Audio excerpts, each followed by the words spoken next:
Shalom, Israel.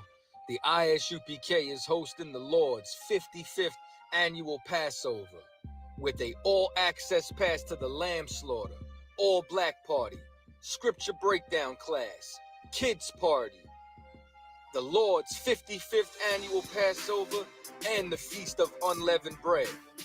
Get your all-access pass at isupk.com. I'm starting with April 17th events with the lamb slaughter at 11 a.m. to 6 p.m. in North Carolina. Make sure that you get involved. Make sure that you're in the house at 1921 Strickland Road, Clayton, North Carolina. Followed up on April 18th, Thursday, the all-black party. ISUPK concert series in Durham, North Carolina at the Durham Armory. Last year we tore it down, and this year it's gonna be a whole movie. Then Friday, we have the kids party with a petting zoo. On top of that, it's going to be held at the Sky Zone Trampoline Park with virtual reality included. Get your all-access pass at isupk.com.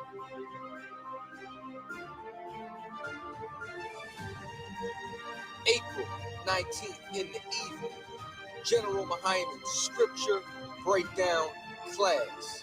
You already know we got the heavy hitter in the building, and it's going to be at the South Square Event Center. Make sure that you're in the house starting at 7 p.m. in Durham, North Carolina. Then, April 20th, the moment you've been waiting for, the Lord's 55th annual Passover. Make sure that everybody's in the house, and it's being held at the last Black National Fairgrounds in Pittsboro, North Carolina, starting at 6 p.m. Also housing an actual slave quarters, which you will be able to go and take pictures and video footage in front of it.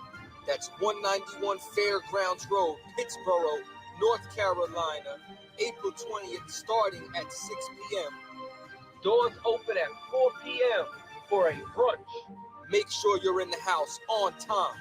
Then April 21st, Sunday, is the Feast of Unleavened Bread at the Haiti Heritage Center, 804 Old Fayetteville Street, Durham, North Carolina.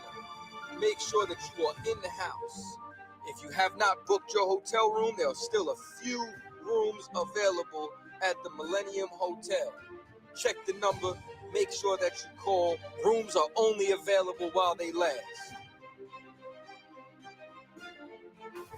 The Lord's 55th annual Passover, hosted by the ISUPK.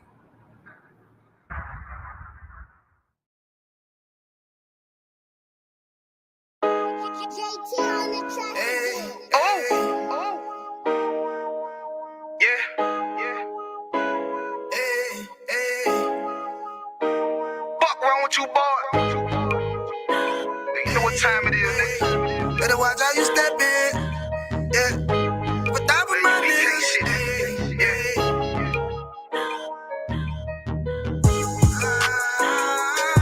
I'm in it, yo. Got my nigga Rawan with me. But that was my niggas, it'll be an honor. You know what I'm saying? Under commanding general, your honor.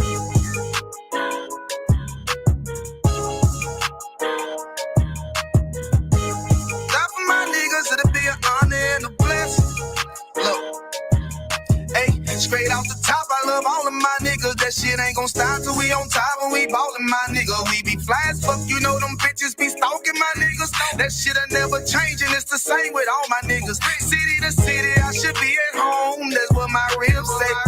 But bitch, I'm grown, I'm in these streets and closed caption. Niggas know we bout that action. If a nigga play with me, then my Hakim gon' let him have it. Hey, make you the shit, this truth the shit. Nigga play, I let that Ruger hit. Get on them tracks, they be like, who is this? I'm rude with it. Ain't got no manners, all them pussy niggas talking shit. Y'all know they can't stand us, but we UPK Louisiana, bitch, that's what I'm reppin'. And my niggas solid number, real ones in my section. If you wanna get down, put your boots on, start stepping. Brotherhood is a weapon.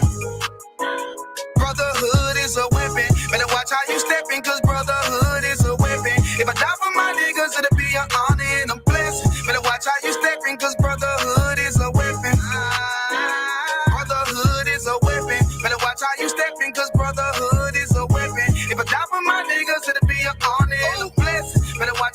stepping, cause brotherhood, I lay my life down right now for all my sisters and brothers, because I love them. I see them dapping and hug them. It's amazing to see how well we adapt from the struggle. Born again from a life of sin, trapped in the gutter. My mind frame was to kill my own kind. Feeling inferior, waking up ready to die. Run with them killers, so it's just a matter of time. For why take your life or let you take mine? That's when I realized the slaves killing slaves while the white man live to get old. We in them graves, shit got me feeling played. I opened the Bible, went through them records, found out we was royalty, a nation to be respected. But in this world we rejected, we hated for our complex. Still fighting to get accepted. We hear the truth and reject it, but love is getting corrected. And all my niggas correct me. The commandments, the foundation we erected. Brotherhood is a weapon. Brotherhood is a weapon. Better watch how you stepping, cause brotherhood is a weapon. If I die for my niggas, it'll be an honor and a blessing. Better watch how you stepping, cause brotherhood is a weapon. Brotherhood is a weapon. Better watch how you stepping, cause brotherhood is a weapon. If I die for my niggas, it'll be an honor and a blessing. Better watch how you stepping, cause brotherhood is a weapon. Hey, hey. Hey, hey.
Hey, Juice, let me know, sir. Pothole in the street, fork in the road. Shit I seen with my eyes just forced me to grow. Like my grandpa cooking crack on a spoon. I'm from where if you don't sell it, then you use. Dropped out of school, I had to play the streets. Granny said they shooting up the street, she don't know it's me. Life cheap, I made a fortune off a home invasion. Trey ate across his face, he know I ain't playing. I ain't leaving empty-handed, I remember coming home late nights with empty cannons. Now I make these devils cry when we hold camp. The only place you'll get respect, you kill that old man. Straight up. Look, I took the narrow path. I'm certified in this shit, but my apparel black. We don't walk the same walk, I'm aware of that. You never seen a nigga serve the Lord, what you staring at?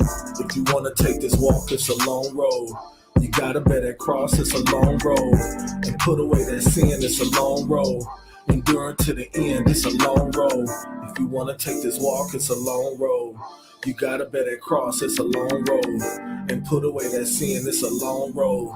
Enduring to the end. As I creep in the Camry, I let the song blast. Reminiscing of the time I walked the wrong path. Hitting licks, did whatever just to get the bread. Dropped out of school cause I chose to sell crack instead. Yeah, I was head first with a red shirt. Let them see the flag, smoking all day. You could say I was breathing gas. Used to kick those, no COVID, I ain't need a mask. Almost getting caught by the laws, heart beating fast.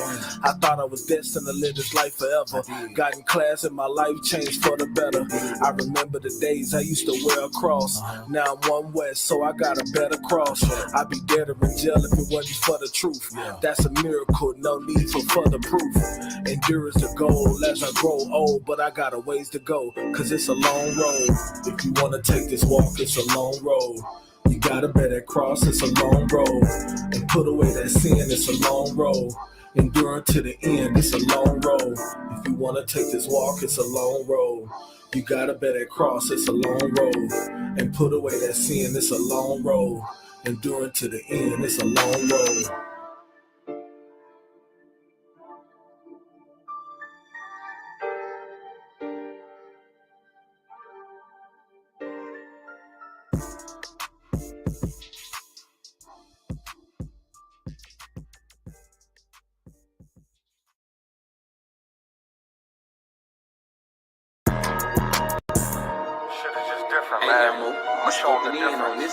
I'ma show him it's a different. I'ma only say this once, you better listen. When West is where it started, so you know that's where it finished. We got one main objective, nigga, let's complete the mission. We explaining what the who, lead them bitches in they feelings. Snub on me, only time I put my nose inside your business. I don't want my gun to show, so I wear my shirt bigger. This is our world, cause if this was your world, I'd be the villain. Break his whole block down, all I gotta do is business. Stuffing Mac Shell drums, turn your crib to Sunday dinner. You don't live here, you visit, this my shit, it's a different. I don't do lean, Lobos in my cup is what I'm sipping. I don't do dreams, I just say a prayer, go and get it. And it all work out, you know this ain't for play, this ain't for fun. I've been destined for this shit, niggas know that I'm the one. This shit can go 100 yards, you would think I kicked the punt. You would think I had a flare gun on go, you niggas run. They like he an Israelite, all he rap about is guns. Bitch, I'm an Israelite that own a lot of guns. What that nigga said who? Tell him watch the grind. Yeah, you must be crazy if you ever think of stopping mine. Knock all of the chains out you niggas, make them drop a dime. This Taurus hole 12, it is not a zodiac sign. Piss me off, get me in my bag, make me drop a bomb. Drop a nuke, make the world freeze, I can stop the time. Watch what you do, cause once you do it, you can't press rewind. On purpose, I do the opposite, so nigga cross the line. This is different, I ain't looking for trouble, but on point, case you think I rap. Turn him to a vegetable, lead this nigga Cabbage Patch. No new niggas with me, if you see him, then they got my back. Got it out the mud, big stepping, you can see the tracks. Follow me,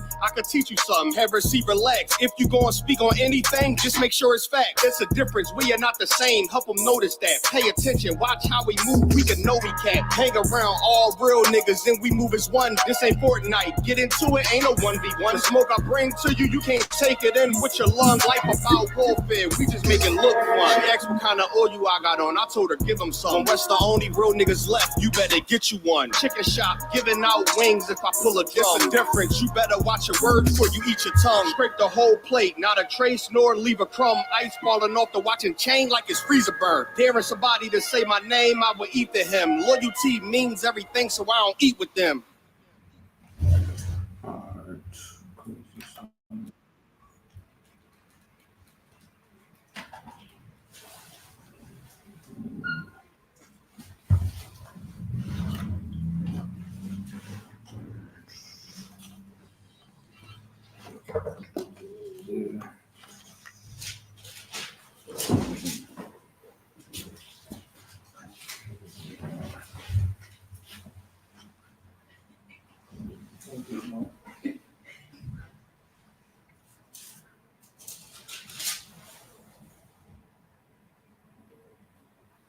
All right.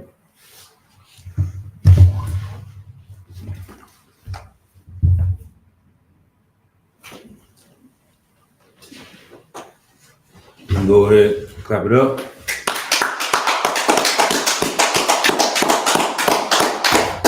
All right, Shalom Israel, Shalom Yasharallah. It's a precinct officer 5000, Kasar Bakat. The Thursday night scripture breakdown for ICPK Northern California. Today's class, we're going to go over Easter. Obviously, it's coming up this week. Before we get into that, let's go into any questions. If we got any questions in the room or online. Salaki, sir. Go ahead. I was hoping to get a question on how do you counter Galatians chapter 3, verse 28, or starting from, generally from 28, where it says, there is neither Jew nor Greek, there is neither bond nor free, there is neither male nor female, for ye are all one in Christ Jesus. Okay. What do you mean counter? So it was online where recently someone commented under a comment I made, and they're just like, they posted Galatians chapter 3, verse 13, saying that all people will be saved by Christ. Right. And my question was, is there anything to specifically show that this is still only talking about Israelites? Okay. Let's read it again. Where you at? It's the book of Galatians, chapter 3. Again, it starts a little bit higher up, but the main one was in verse 28. Yeah, let's just go a little higher up then. That's all, sir. Where would you like to start? Where you at again? One more time. The book of Galatians, chapter 3, verse 28. 28. Okay, there's either. Okay, you can go to what, verse 26? Is there anything else that stands out early up in there that you were thinking about? Go ahead. So like the whole chapter itself Right. pertains towards it. Right. But I wasn't able to read into anything that would be able to show that the context is speaking about Israel only. So your main question is, because it says neither Jew nor Greek, right? Okay. Then that means salvation is for all Israelites. I mean, for all people, all nations, right? That's what they were getting at. Okay. Let's go ahead. Let's go start at verse 26. This is the book of Galatians, chapter 3, verse 26. Mm-hmm. For ye are all the children of God by faith in Christ Jesus. Right. For as many of you as have been baptized into Christ have put on Christ. Mm-hmm. There is neither Jew nor Greek. There is neither bond nor free. There is neither male nor female. For ye are all one in Christ Jesus. Right. So it's two ways you can approach this right here, right? One. Go ahead. You have something? Oh, you're just stretching. All right. There's two ways you can combat this real quick. 1 second. So that is Acts 2.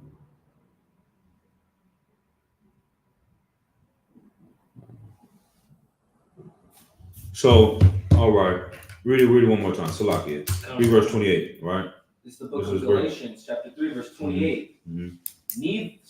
There is neither Jew nor Greek. Right, we're going to hold it right there. All right.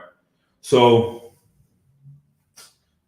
I always like I'm going to try to give you this the basic way, because there's a lot of different ways you can combat this, right? But first off, you can just say it only says Jew or Greek. So if you want to take this literally, then this means Jew or Greek. There's no more Greeks. There's only Jews and Greeks. That's it. They have been allowed to have salvation. It doesn't say there's neither Jew nor all nations. It doesn't say there's neither Jew nor Africans. It doesn't say there's neither Jew nor Greeks nor Asians. It just says neither Jew nor Greek. Right? And so then you just have to school them, because they don't know the history. They don't know the Bible. So then you can point out to them that, is there ever times how you put someone in a box? You have them answer a question, and if they agree to it, then they're stuck in the box. If they disagree with it, then you can prove them wrong by using the Bible. So precept I like to go to is Acts, what is that? Is it 4:27? Let me see it like that. I think that's about right. Acts 4:27. It's like 4:7? 4:27, I believe. No, that's not what I want. Let me just type it up and look for time's sake. So you just ask them, is there any time in the Bible where Israelites are called Greeks? And if so, why? Or you can do like me and just do the back doorway and say, I'll pull this precept.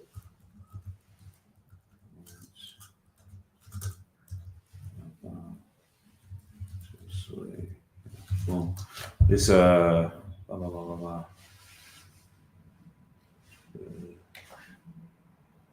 Where's this at? It's not here. I'm moving slow today. Forgive me. The Grecians win.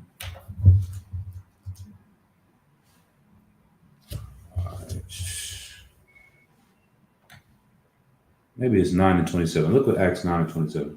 Come.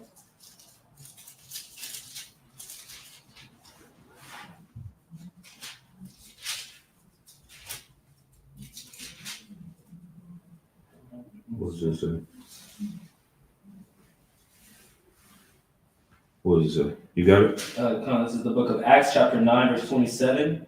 But Barnabas took him and brought him to the apostles and declared unto them how he had seen the Lord in the way, and that he had spoken to him. 9 and 29. But I guess that is you had 9 and 27. So it's right about there. Yeah, just keep going down there. It's gonna go on to 29. And how he had preached boldly at Damascus in the name of Yahushua. Right. And he was with them coming in and going out at Jerusalem. Verse 29. And he spake boldly in the name of the Lord Yahushua and disputed against the Grecians.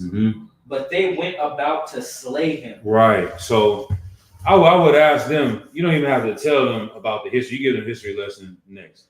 So I would say, pull this precept, Acts 9 and 29. Ask them, who was this talking about? When it says the Grecians went about to slay him, who was this talking about? And 9 times out of 10, they don't know the Bible. They don't know the history. What are they going to say? They would say that it's Greeks. Right. Now, is this the Greeks or is this not the Greeks? Kala'a is not the Greeks. How you know? The context is Jewish people living under Greek rule. Right. How do you know that? Oh, Salaki, sir. Is it because it calls them later further on brethren? Does it say that? In verse 30? No, that's not it. Because it's talking about when the brethren that were in the truth heard about this, then they did something. You know what I mean? Okay. Yeah, they heard about what was going on. They knew he was going to get killed, so they tried to move him around. So it's a while. If you don't know, you have on your phone, look up Acts 29 and put in interlinear.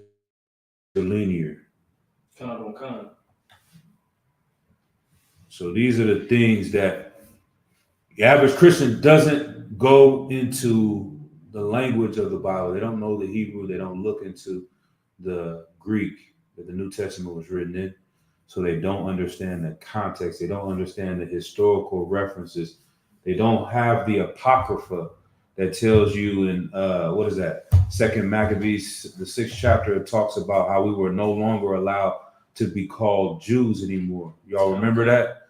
We talked about that last week where he said they wanted to go on every day of the king's birth. You had to do this ritual or celebrate the king's birth every month. And in that chapter, it says that they made it illegal for us to keep our high holy days, made it illegal for us to keep the Sabbath day, made it illegal for us to call ourselves Israelites all together. So if you're not going to call yourself an Israelite, what are you going to call yourself?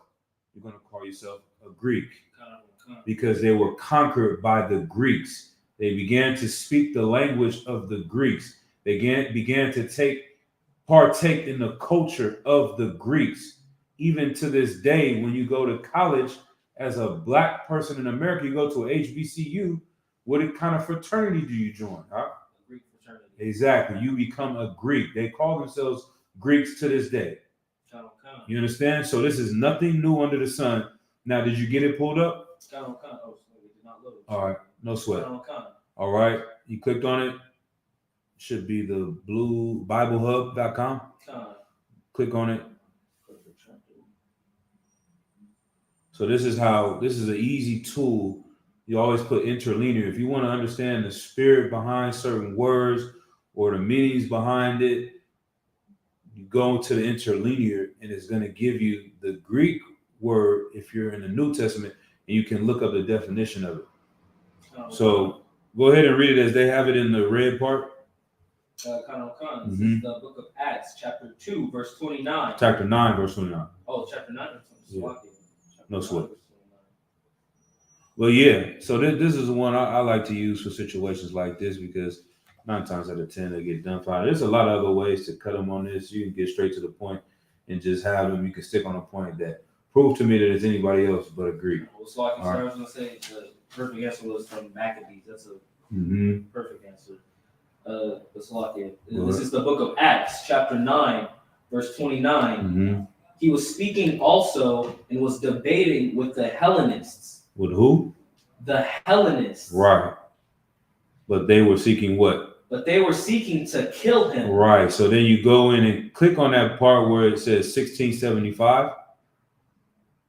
and then it will show you the definition of what a Hellenist is. Right? Mm-hmm. A definition of Hellenistes. Word origin from Hellenisio to Hellenize. Definition: a Hellenist, Greek-speaking Jew. A what? A Greek-speaking Jew. Right, a Hellenist, a Grecian Jew, a Greek-speaking Jew. This is one who can speak Greek only and not Hebrew or Aramaic. So now when you go back to it, read it in the King James Version, read Acts chapter 9, verse 29. Just read it in the Bible, yeah. This is the book of Acts, chapter 9, verse 29. Mm-hmm. And he spake boldly in the name of the Lord Yahushua and disputed against the Grecians. Against the Greek-speaking Jews. That's what it's talking about. The Hellenists. A Hellenist, there was a process called Hellenization during this time period, right? When the Greeks, they figured normally when you would conquer an empire, you would just go around to each different locality and you would use force, use the sword, and you would tell these people he's going to get down or lay down. It's like I said, back in the days, it really was just, this is the beginnings of the world. So it's like, take away all the rules that we have in America, take away all society, and then just realize it's like being in a neighborhood.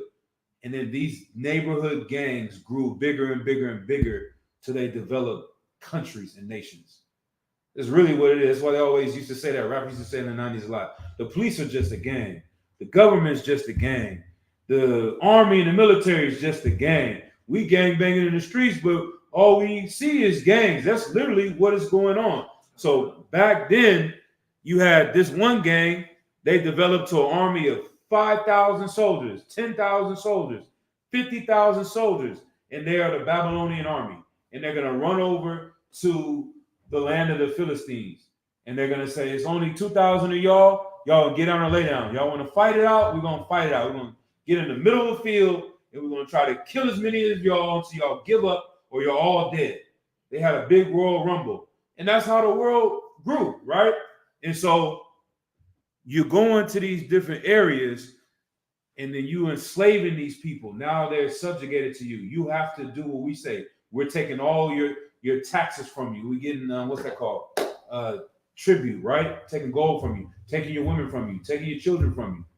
How do you think those people are going to feel about you? Sir. They should hate you. Exactly. And so eventually, what are they going to try to do? They'll try to kill them. Exactly. They're going to try to revolt. They're going to go to war with the people. And always in the movies, you know, when someone kills someone's father, in the movie, they say, kill the son. Because that son is going to grow up. He's going to want to kill me because I killed his father. So in order to end that, you got to kill the son. So this was happening on and on and on and on. The Babylonians would take it, then the Assyrians would get it. And the Assyrians would get it, and the Persians would get it, then the Medes. And then it kept going on. And these people eventually would always fight back, revolt, and then these people would lose their power.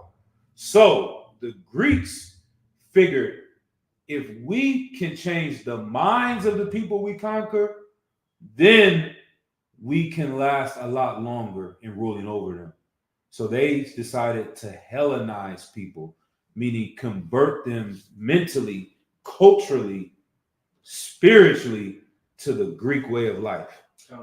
And so now if you watch the same plays that we watch, then you're not as mad at me anymore.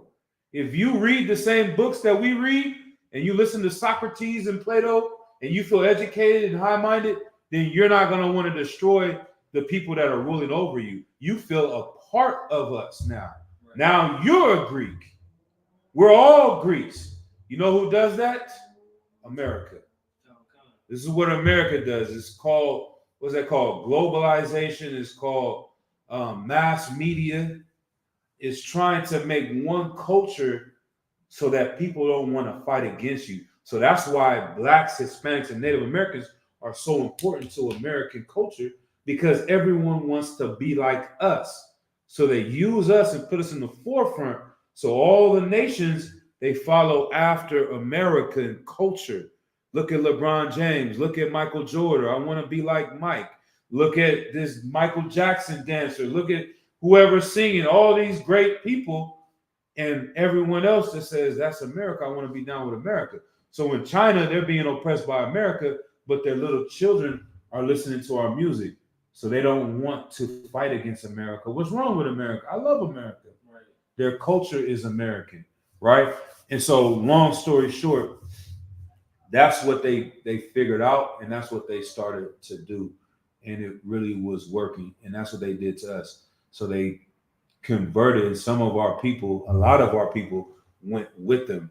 And they said, now they're going to identify as Greek. They don't want to be Jews anymore. They rather say, I'm just an American. I'm just a Greek. I'm just a Roman. And so when you're reading this and it's saying neither Jew nor Greek, it's saying the Israelites that were keeping the culture, keeping the Passover, not eating pork, still speaking the Hebrew, that you can't look at your brother who is calling himself a Greek as an enemy. Now that he's coming into the truth, that is over. That is dead. That's not what we're focused on anymore. And then the other way you can battle it, go back to that verse you had initially, right? Where it says neither Jew nor Greek. In Galatians, 3 and 20, what'd you say? 28. Go ahead. The book of Galatians, chapter 3, verse 28. Mm-hmm. There's neither Jew nor Greek. There is neither bond nor free. Right. So no one should ever go to jail. You ask the Christian, right? There's no bond or free. So no one should ever go to prison, because if you do something wrong, Jesus wants that person to be free. No one's locked up. No one's free. We're all the same. Go ahead. There is neither male nor female. So basically, transgenderism is okay. There's no such thing as a man. This is the first non-binary. You want to talk about, this is the type of precepts that the LGBT community try to use and stuff. They'll pull this one like, see, I could be non-binary. They said no male nor female. But then you go to other verses where it says, wives, obey your husbands. It says that there is an order. There is the Father, then there's Christ, then there is the man, and then there's the woman.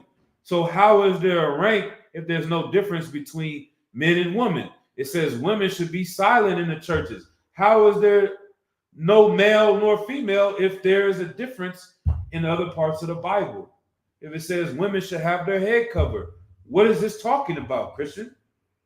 There's neither male nor female. Males should act and dress the way women dress. Women should act and dress the way men dress. There is no difference. What's the other word they always use? Like Prince, androgynous. You should be able to wear eyeliner and high heels. And women should be able to wear boxers and whatever. You know what I'm saying? Like, there's neither male nor female. Or, how Jim Muhammad said, or you don't understand what the hell is being said right here. And you're missing the entire spirit of it. What it's saying is that the Lord is going to hold men and women accountable the same way. He's going to hold the Jews and the Greeks accountable the same way. We are all one in Christ. There is a certain level of responsibility to keep the law, and also grace that was given to you because of Christ. So there is neither Jew nor Greek, meaning you both have the opportunity to change and come into the truth. There is neither male nor female. You both have the opportunity to come into the truth and change. And so I think John Muhammad always says it this way too. Like, we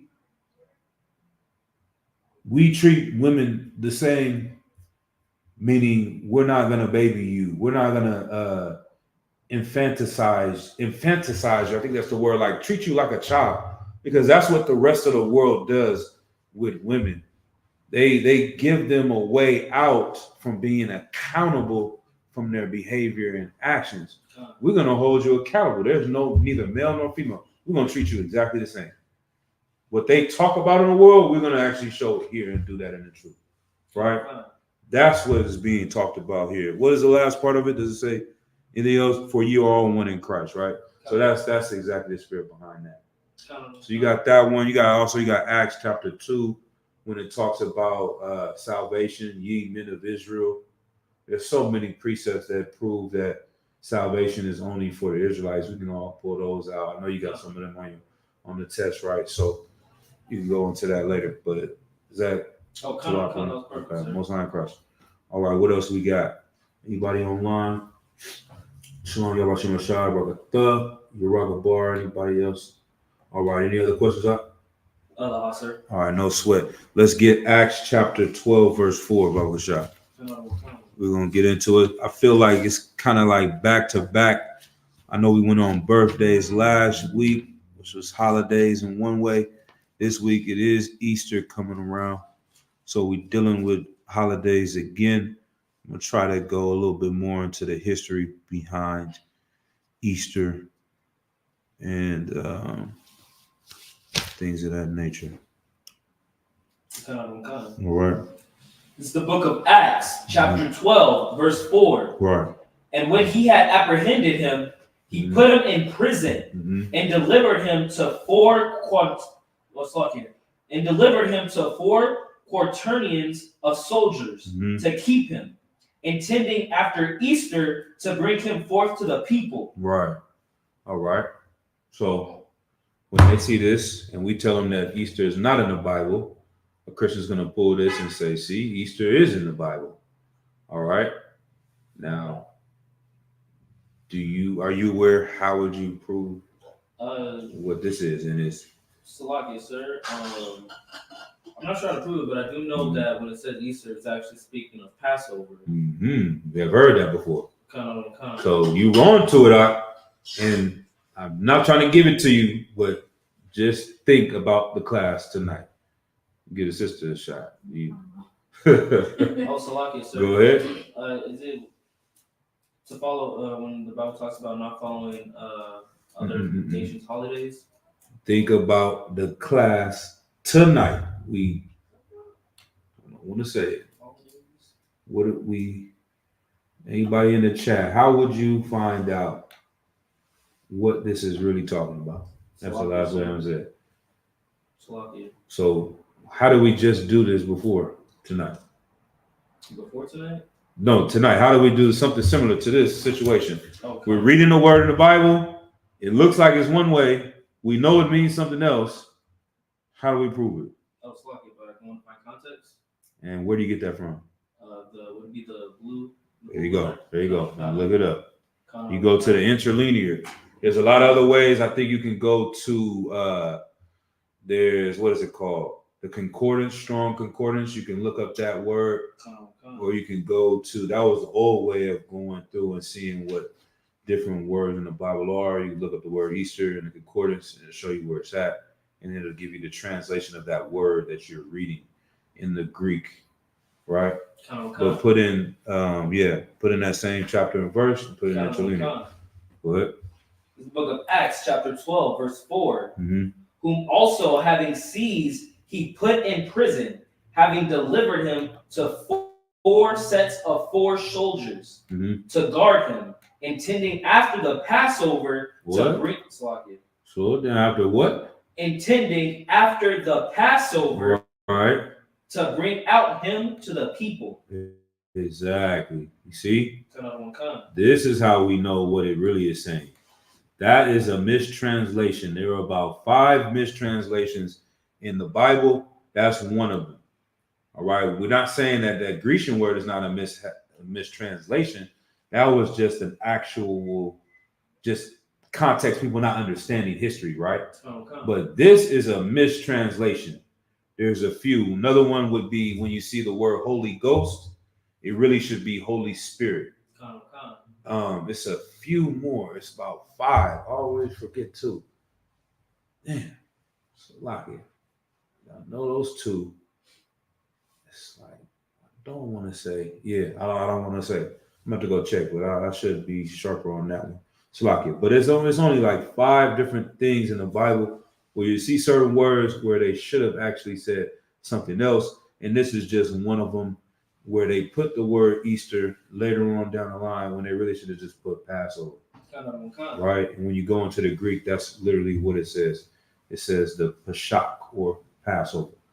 So after the Passover is when they brought him to the situation, right? So that's one precept to know when it comes to Easter. Now, after that, let's go to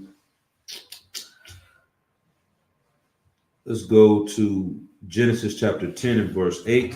And then I'm going to give you this book. I want you to read some things out of this Zondervan Bible Dictionary. All right, so the history of Easter comes from Nimrod. Nimrod was one of the sons of Cush, who was one of the fathers of Ham. Yeah. This brother got a lot of books. So we have to get some desks in here. Really get old school with it. That's how I used to be old school UPK. We used to have desks for class. You know what I mean? For real. At least set up a table for now. But that's right. That's how it's supposed to be, man. Supposed to have our notebooks. So the page is page 230. First one, but we're gonna. You can go ahead and go to Genesis first, though. That's what we read that. This is the book of Genesis, chapter 10, verse 8. Right. And Cush begat Nimrod. Mm-hmm. He began to be a mighty one in the earth. Right. He was a mighty hunter before the Lord. Wherefore it is said, even as Nimrod, the mighty hunter before the Lord, and the beginning of his kingdom was Babel. Right. And and Uruk, the Akkad, and Calneh in the land of Shinar. Right. So there was a great man who became, this book I got right here. There's a great man back in these days named Nimrod. He was a mighty hunter. What exactly was he hunting? Was he just hunting for animals, or was he hunting people, man? It's the same way with Esau. They say Esau was a cunning hunter, but he don't just hunt animals. He hunts people. You know what I'm saying? He hunts the nations down. That's how Nimrod was getting down as well. Nimrod was conquering and taking and building and doing a lot of things at this time period. And when he died, his mother began to make these rumors and stories and histories and saying that he was, I think he was in some tree or something like that. The tree got cut down, the tree grew back. She said his spirit was in a tree. This is where you get Christmas from, where they were cutting down this tree and saying that Nimrod's spirit was in this tree, so they do it to commemorate him and other things. Go ahead. Sorry, sir, I was going to ask, is Talmud the same as Nimrod? Ooh, that's a good one. Tammuz, I am not too sure. I'd have to look and see it now. Let me see. Tammuz. I've heard that he was Gilgamesh. I don't know if Tammuz is the god of fertility. I think that's. No, I'm not gonna say. I haven't heard that one. Okay. I haven't heard that was considered Nimrod. All right. It says the god of fertility. But so long story short, then they started to say that Nimrod's wife, I think / mother, was Ishtar or Asherah, which is where you get the word Easter from.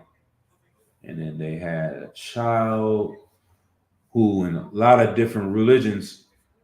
So in the Egyptian culture, Osiris was Nimrod. That was their chief, one of their chief gods. And then they had Isis, was his wife. It's the counterpart.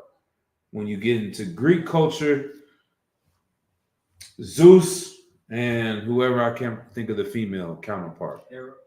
Who is it? Hera. It might be. I don't know if it's not Helen.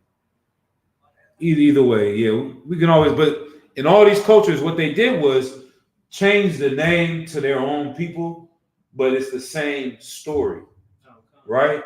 And so that was a thing that was happening back then. And I'm pulling up this book right here because it says wonderful Ethiopians of the ancient Kushite Empire, right? and people can see it. It's talking about the Ethiopians and how they were. If you look at the picture on it, it looks like Egyptians, right? It's basically saying that the Egyptian culture came from the Cushites, the people that live in Ethiopia, the Nubians. Those people that are south of Egypt were the originators of the culture of Egypt, and then they moved up north, and then their cousins became the Egyptians. And they were always going back and forth with wars with each other. At certain point in times, the Ethiopians would conquer Egypt and run Egypt for a few years, and then other times the Egyptians would conquer the Nubians or the Ethiopians and run them. But their history comes from the ancient Kushite Empire, which we're reading about in the Bible, was saying that Cush was the father of Nimrod and all these different people, and Cush was the son of who? Of Ham. These Hamites, these Semitic people, Egyptians, Africans, Libyans, and the ancient Babylonians at that time were coming from these people. And I'm saying all that to say this is the reason why all their cultures were similar. And they say that the first civilization was actually in Mesopotamia. It wasn't ancient Egypt. Nimrod was in Babylon, ancient Mesopotamia. These people, this area is the area that came first. Then their cousins moved down into Egypt and Africa, and they developed these big cultures, but they all come from one root, and that's why their religions are very, very similar. You understand? So I'm gonna send you. As a matter of fact, let me see. We'll read a little bit from this link or something like that. So drop that one. Go to page 230 in the Zondervan Bible Dictionary.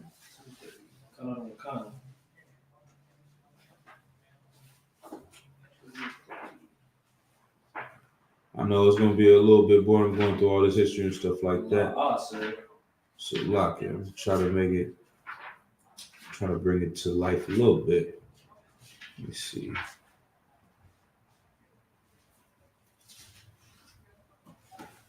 Concert. Yep. For Easter? Yep. Right. Zondervan Dictionary, Mm-hmm. the word Easter. Mm-hmm. Rendered Easter in Acts 12, verse 4, Right. but correctly translated Passover. Right. So that's another tool you can use to go and see that. I think you read a little bit more. It goes into some more stuff, but that's just one point I wanted to make out. It's another place you can learn. That says what we're saying. Anything else in there? The day on which the church celebrates the resurrection of Yahushua Mashiach. Mm-hmm. There is no celebration of the resurrection in the New Testament. Mm-hmm. The Jewish Christians linked it with the Passover. Right.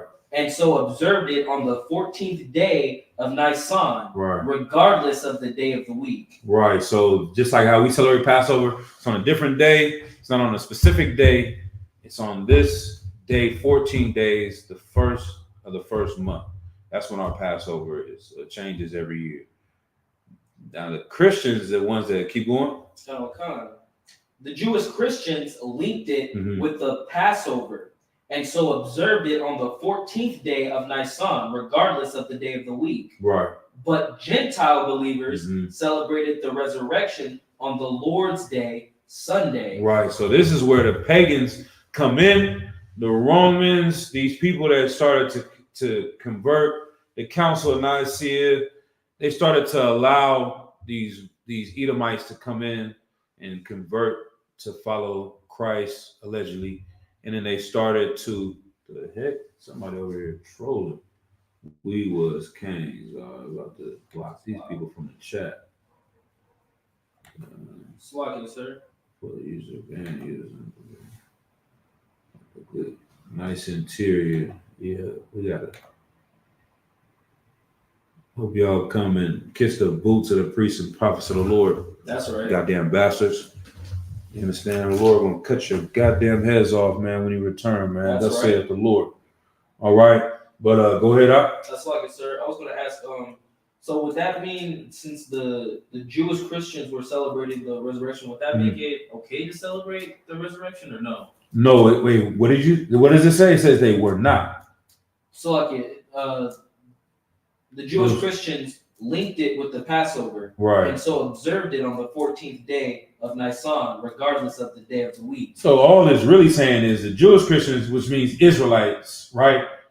The Israelites were remembering our king at Passover, what we're doing this year. You understand what I'm saying? All it is, he said, take this bread, take this wine, remember me. When did he do that? At the Passover.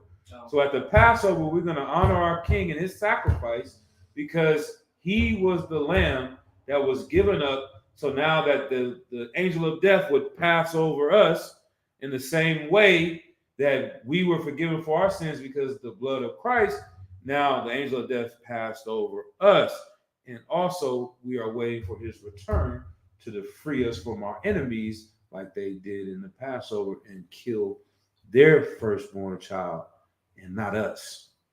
So that's all it's saying. They're typing it from a Christian Edomite perspective, but it really, all the essence is saying is that nothing changed for us. We remember our king's death and resurrection at Passover. This is what we focus on.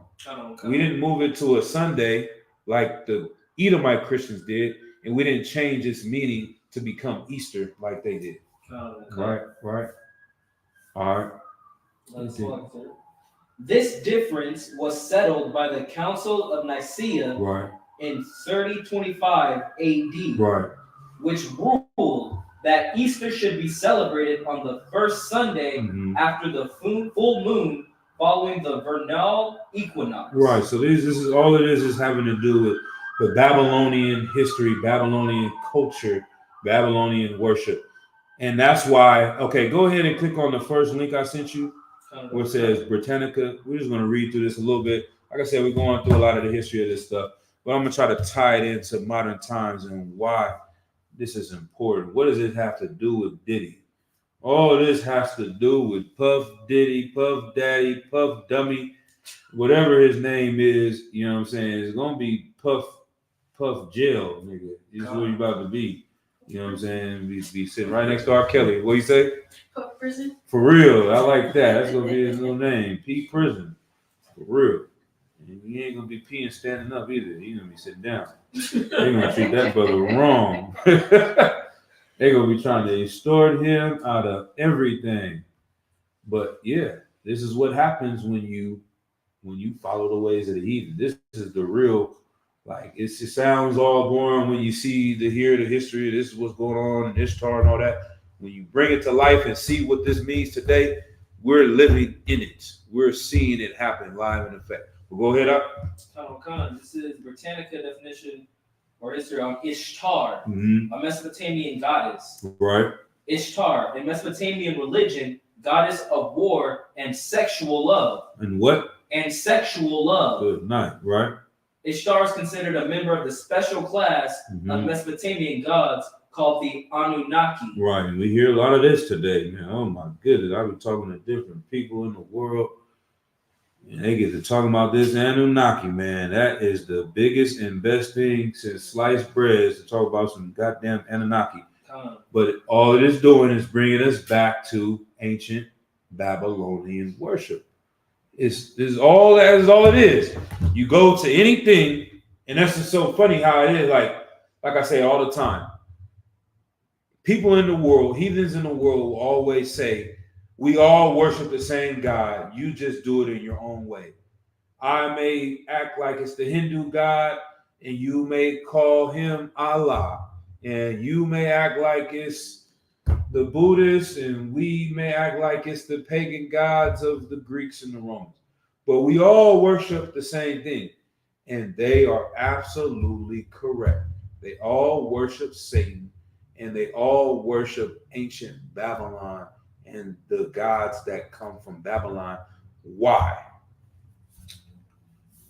Go ahead. That's like I said. Would it be? It's like I said, I'm not sure. Okay, I'll give you a clue. Nimrod was from where? From Cush. right? But what land did he conquer? Oh, Salakia. Or what land did he develop? Would it be the Middle East? It's a specific name.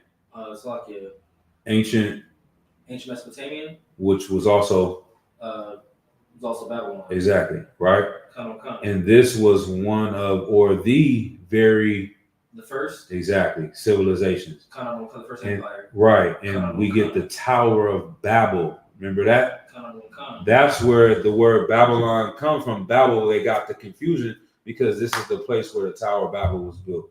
All these different people were together and they were trying to be on one accord and they were trying to build this thing to get to heaven and challenge the Most High, right? Ancient Babylon was the first civilization. This is what they tell you in history class. This is what they tell you in the Bible. All the other gods come from Babylon because it was the first. Khan. Right? And so, all right. Yeah, we'll just go from that point. Let's keep going with what it's saying right here. She was a goddess of freakiness and what did Puff Daddy call them parties of freak outs or something? This is what they was doing in the Bible day. This is what they was doing in ancient Babylon. Salakia, sir. One of them further down it Yeah. says part of her cult worship probably included temple prostitution. Okay, yeah, let's go. Let's see. See if you missed anything. I think. Okay, boom. Yeah. All that stuff is, yeah, you're right. Y'all need to do that. Lion. To grow the date palm. Let's go to where it says weird word. Dumuzi Amasa. You see that word? Khan. So read Ayana was Khan. also right. Inanna was also a fertility figure, Mhm. and as a goddess of the storehouse Right. and the bride of the god Yeah. Yemuzi. Okay. You ain't got to say that other word. Amashigalana, He still Who there. reps Most High like Christ. Yeah, he get it. He got it. who represented the growth and fecundity of the date palm. Right. She was characterized as a young, beautiful, Mhm. and impulsive, never as helpmate or mother. She is sometimes referred to as Lady of the Date Clusters. Right. So all these different things, right? Dates are very important. The fruit that you eat, very important in Middle Eastern culture. Even to this day, you'll hear, like, if you don't hear about it too much out of any other culture, you don't hear Asians too much eating dates or Africans eating dates. It's like a very Middle Eastern thing. They make pies and sweets out of it and they eat them, right? So it's very important to them. And so when you are dependent on some form of agriculture, and this is where all these different things come, is superstitions evolve. In order for them to survive, let's say you love oranges, everybody always eats oranges in your culture, and someone asks, well, how are we going to make sure the oranges grow? You don't really know how to get this water and put this phosphorus and put this. We're going to ask the orange god.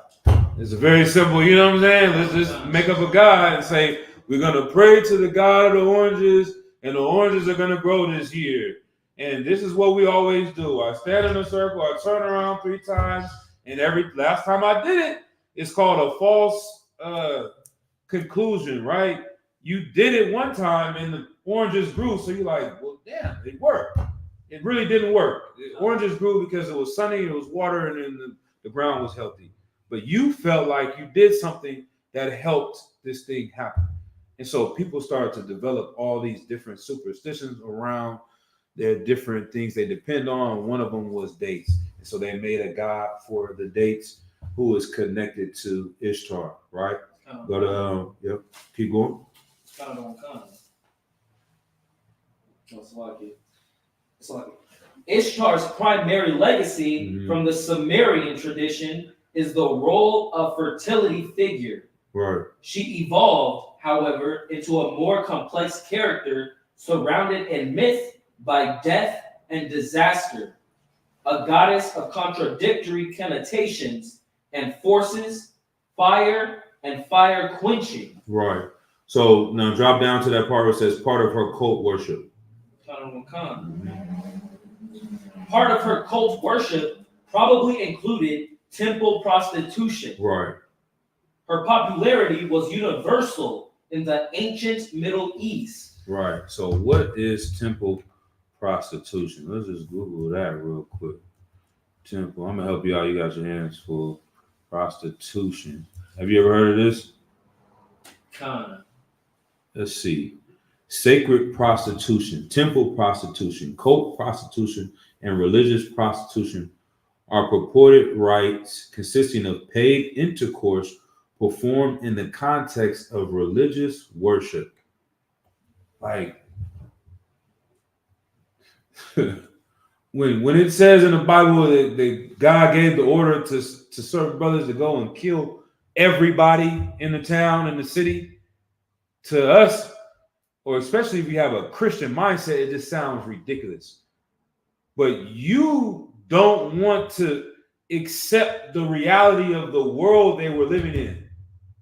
Like, always use the example. It's going to come back to us. There's a few things that I always do. I'm going to come back to these things. I just use the penitentiary example. Like, the prisoners were running the world and they didn't have any guards and they didn't have any rules.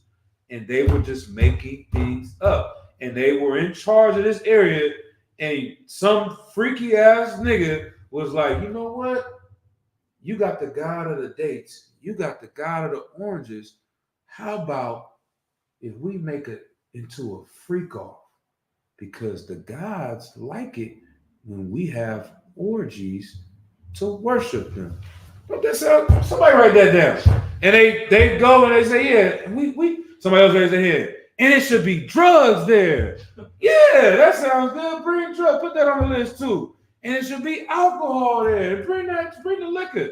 It's like they found a way to make everyone in their society commit acts that all men want to do, basically, or heathen, obviously, you know what I'm saying? People that are in the world that are just disgusting bastards. But in some sick man's deprived mind fantasy, he wants to live like Hollywood, like celebrities, like rappers, like P. Diddy. And then you can look up on Vice. They have all these different documentaries on this. I was looking up one earlier. It was called, I saw you raise your hand too, but it's a Vice secret sex parties of the mega rich. This came out 2 years ago on Vice. Everyone hears about these things. Everyone knows these things are happening. Diddy's parties were famous. Literally, everyone's talking about. You go to a Diddy party, it's a whole bunch of crazy stuff. You open up this door in here, you're gonna see some crazy stuff. You open over here. So imagine, go ahead. Exactly. Because today there's laws. Back then, there were no laws. There was no need for a disclosure. There was no need for even to hide none of this. They doing it at the temple in the public view. They raping children right here. Nowadays, they got to go to Epstein Island to do it. Back then, they could do it at the temple. They paying prostitutes, really raping women, honestly. You see what I'm saying? Because it sounds, even when they talk about something disgusting back in the days, they're trying to soften it in your mind today and teaching in history class to some little white kids today to make it not seem as disgusting as really was going on. You're talking about a 14-year-old girl that's at this temple, prostitute, who's paying her? What the hell is she going to do with this money? Why is she here? Where's her parents at? How can you come and pay her? She about to take that money and go and buy some Gucci shoes? No, she is a slave child. She's been sex trafficked. You understand what I'm saying? And the money is not going to her. It's going to the priest of the temple. So what is really going on here? We're learning about human trafficking in the Bible days. Sacred prostitution, but they made it sound nice. Sacred prostitution. What the hell are you talking about? We're talking about pedophilia and rape. Don't sugarcoat this stuff. I'm trying to be better with the cursing on Salagi. I'm catching myself. We're not talking about no goddamn, I'm going to say that though. We ain't talking about no goddamn sacred prostitution. That's when you Google it. That's what it says on Wikipedia. We're talking about pedophilia and child rape, right? I'm going to read a little bit more on this. So it says, and Salagi, I know you, did you remember, I haven't talked so long, about 10 minutes ago. You probably forgot. Like, sir, I was gonna say, like, the Greeks, when they would talk about prostitution, Mhm. it was pedophilic prostitutions, Right. like with their oracle and everything. But you hit it on the head. Right, and exactly, and that's what they do to this day. The documentary Commander Jane Howard was talking about with Nickelodeon and Hollywood, all the stuff they doing, molesting these children, Jeffstein or whatever, Epstein Island, they going and molesting children. They're doing it the same thing today that they were doing back then. And what's the crazy part? Is everyone knows these people in these secret societies all worship the gods of where? Blow my mind. Mesopotamia, Babylon. Ancient Babylon. It's all, everyone knows it. Everyone knows this. It's well known, history documented. There's a place called Bohemian Grove. Y'all heard about that? It's in Northern California. Someplace out in the woods out here, there's a place where rich presidents, ex-presidents, people in politics, people in the media, they go to this secret meeting. Someone infiltrated it one time, brought a camera in, and they were having, and they were burning some big, I don't know what the hell they call it, an effigy. It's like a fake person, and it's supposed to be sacrificing to the god of Moloch. In the Bible, it talks about it. And so you're seeing ex-presidents, the most powerful people in the world. Why are they in here sacrificing or acting like they're sacrificing to the god of Moloch? Because they really are.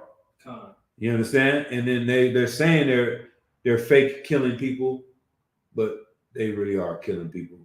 You understand what I'm saying? Like, and they're really doing the exact same things that's going on in ancient Babylon. We got to bring some real people. We got to really kill them. We got to offer them up to our God. And then they go and have a sex party in the back, and then they bring in little children, and they do the same stuff they were doing back in ancient Babylon. This is what was really going on. But the cold part about it is that this was like, I don't even know if I can say it was worse. Who knows? We're gonna let the Lord decide which is worse. Maybe today is worse because no one even sees it. You just, they may give you a P. Diddy here, they may give you a Bill Cosby there, but these are niggas. We all know that part. Everybody always says when the white man do it, it don't come out the same way. Nigga does it, he get 1,000 years. So what are these white boys doing? If P. Diddy's doing this and he thought he could get away with it, there's real white men that are doing it and they know they can get away with it. And they're doing way like 10,000 times much. Right. So who knows? You know what I mean? They didn't have planes and jets and secret hiding rooms back in the days, but they were doing it openly. So it's neither here nor there. But Salakia, so let me finish this real quick. So it says cult prostitution, religious prostitution are purported rites consisting of paid intercourse performed in the context of religious worship, possibly as a form of fertility rite or divine marriage. Scholars prefer the term sacred sex or sacred sexual rites. Like, why would they prefer to make it sound nicer? Sacred sex. It's because they want to make their grandparents not seem as evil as they were. Right. All right. And I'll just go into a little bit in here. Let's see. So yeah, it brings it right in here. Ancient Near Eastern societies along the Tigris and Euphrates rivers feature many shrines and temples. Matter of fact, let me share it for the people online. They can read it as I go through. He says, Slaki, when you tap the table, the picture gets buried. Thought the water for that. I will not do that again. Unless I do it again. Slaki. Boom. Sacred. Did I share that? Boom, boom, boom. Boom, boom, boom, boom. Where is that? Sacred. I'm gonna let these brothers read it to you. Where we at 8:20. All right, let me move on. So it says in the ancient Near Eastern societies, blah blah blah. They used to do this here from the 5th century BC, 500 years before Christ. Herodotus' account and some other testimony from the Hellenistic period. So they talking about this Hellenistic period where everyone was trying to convert the world to follow Greek culture. And another thing, when you learn about Black Greeks, the Omega Psi Phi, the Alpha Phi Alpha, the AKAs, the Deltas. They have an organization where they all are under one banner. It's called the Pan-Hellenic Society. So they all organize. It's the Divine Nine. And they say Pan-Hellenic, just like you say Pan-African, meaning all African countries are supposed to come together and be one. All of the Greek organizations and colleges that are black, they work together. And they use the same word, Hellenists, because it's showing that they're talking about this Greek culture. But encourage the practice of sacred sexual rites, not only in Babylonia and Cyprus, but throughout the Near East. So through the 20th century, scholars generally believe the form of sacred marriage rite was staged between the kings in the ancient Near Eastern region of Sumer and the high priestess of Inanna, that you were just talking about, the Sumerian goddess of sexual love, fertility, and warfare, later called Ishtar. The king would couple the priestess to represent the union of Dumuzid with Inanna. So I think Dumuzid, and is that Tammuz? It is Tammuz. So in essence, that is, you probably right, that is Nimrod. Yeah, that is. I'm not saying it for sure. I'm not teaching that, but if I do more research, that's lining up, because they said that the marriage of Ishtar was with supposedly Nimrod, but some people say it was Nimrod's son. So there's some type of trinity thing they got going on. So it either could be his son or it could be him. But in essence, it is very similar to this. It's all damn near the same thing. That's where we get the Trinity from anyway. However,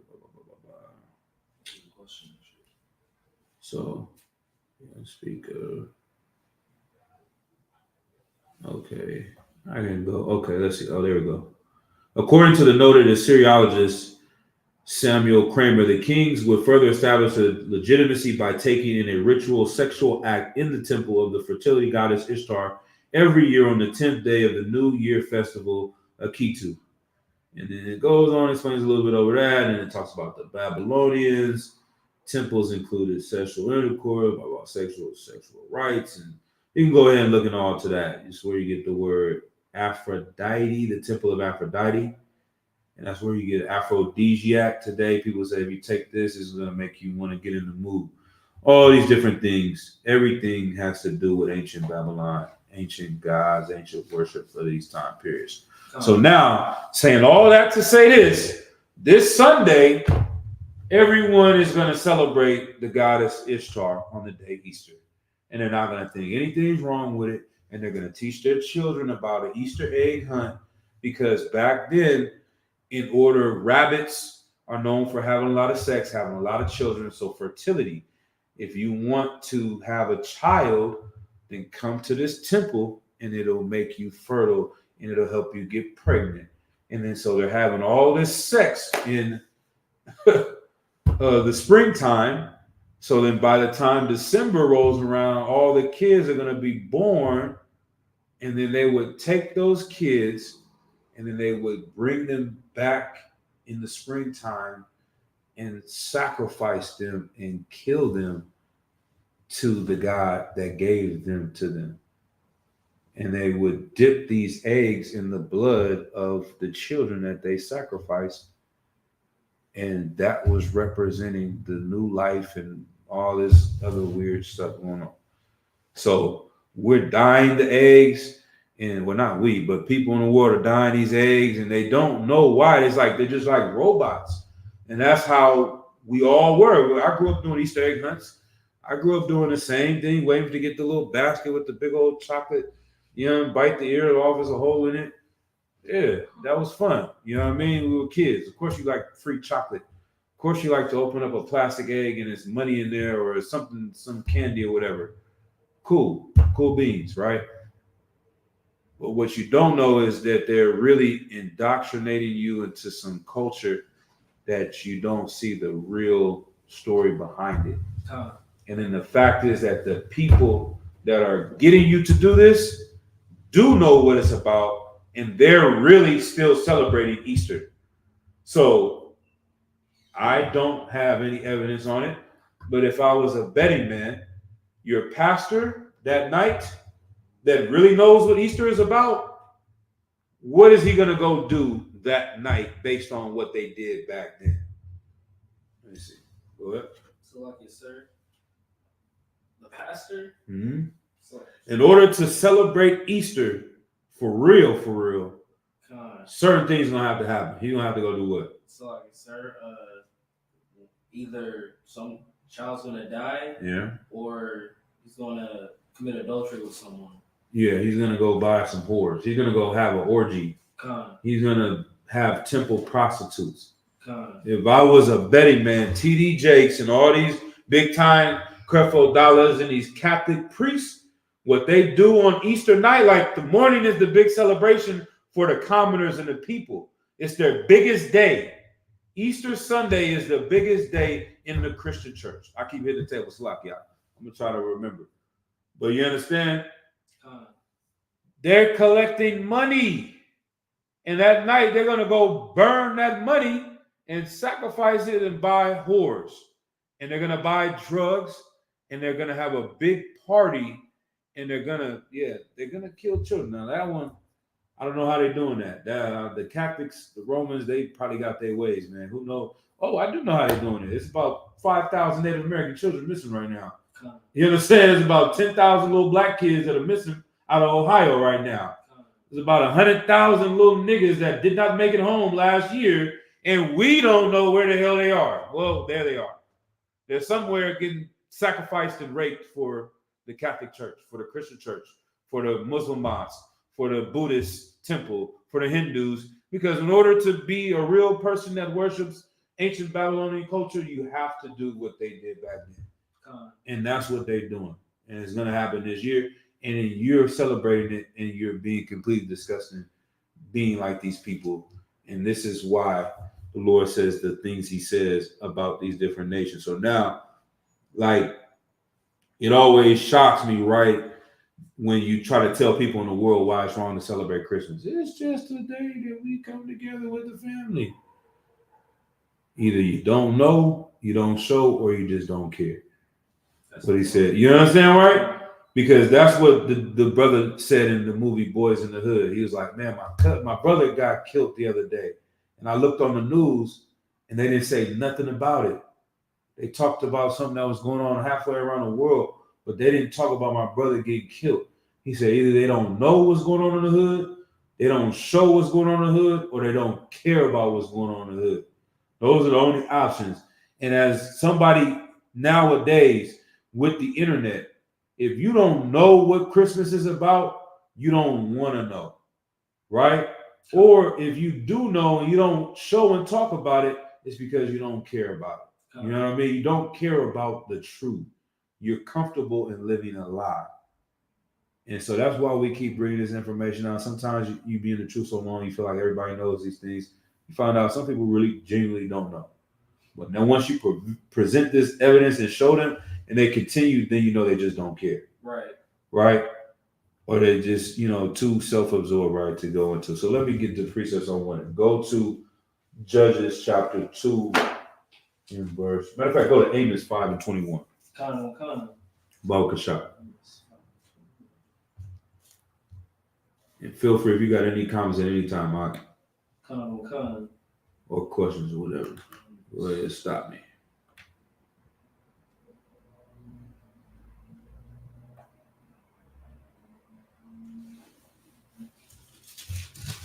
I'm messing with Uraga Bar. It said, I don't know what was a gentleman behind me hitting the table.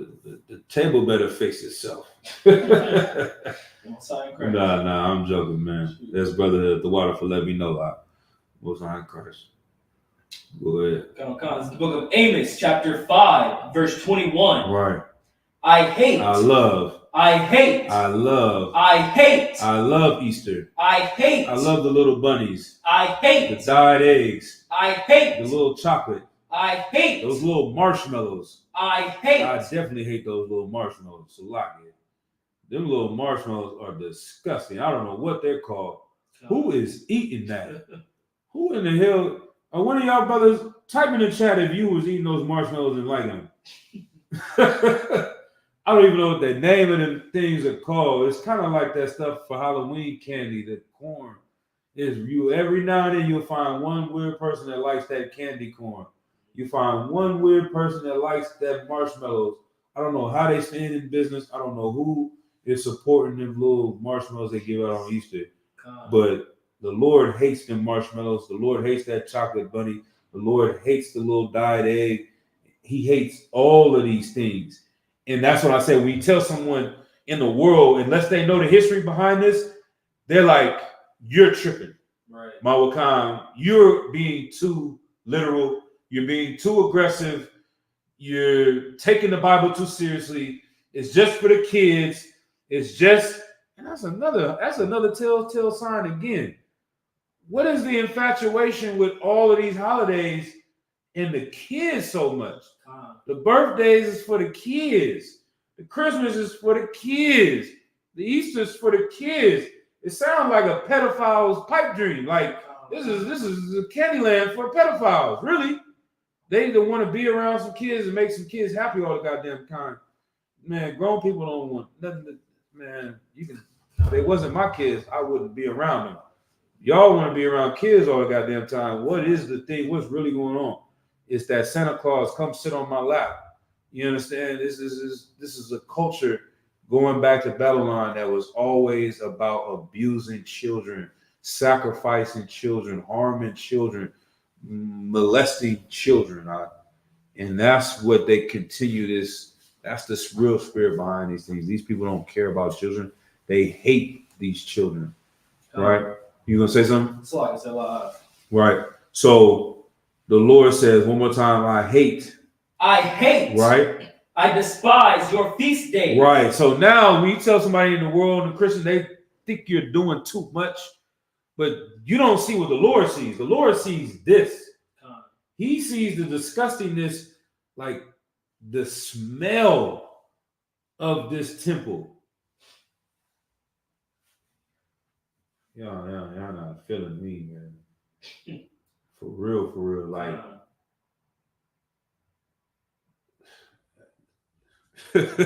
trying to be descriptive without being descriptive. But when you have sex and you emit things from your body, there's a smell that comes with that. Now, if you have 20, 30, 100, 500 people in a room having sex and all of that stuff is on the ground and on the walls, and it smells disgusting in there. The Lord hates this with a passion. He wants to kill these people. This is a disgusting thing. This is P. Diddy times 1,000, right? And so this is why there's a passion of hatred for what these holidays represent. Because this is what was really going on in these days. Keep going. I hate. Right. I despise your feast days. Right. And I will not smell in your solemn assemblies. Right. Assembly, right? All these, you trying to burn these incense to these guys because they trying to cover up the smell of this disgusting place. You're trying to burn these foods and sacrifices, all these other unlawful meats and stuff like that. Anything else on there? Verse 22. Yeah, keep going. Though ye offer me burnt offerings and your meat offerings, I will not accept them. Right. Neither will I regard the peace offerings of your fat beasts. What's the number one thing they cook on Easter? Salami, sir, is it pork? Yeah, which kind? The ham. Ham, It's the Easter ham. It's just like Christmas and Thanksgiving, but that ham, I think Easter, they really known for that ham on Easter for some reason. But at least, in Judaic culture for sure. But there's always some type of pork in everybody's culture. But something about that pork on Easter. Go ahead. Verse 23.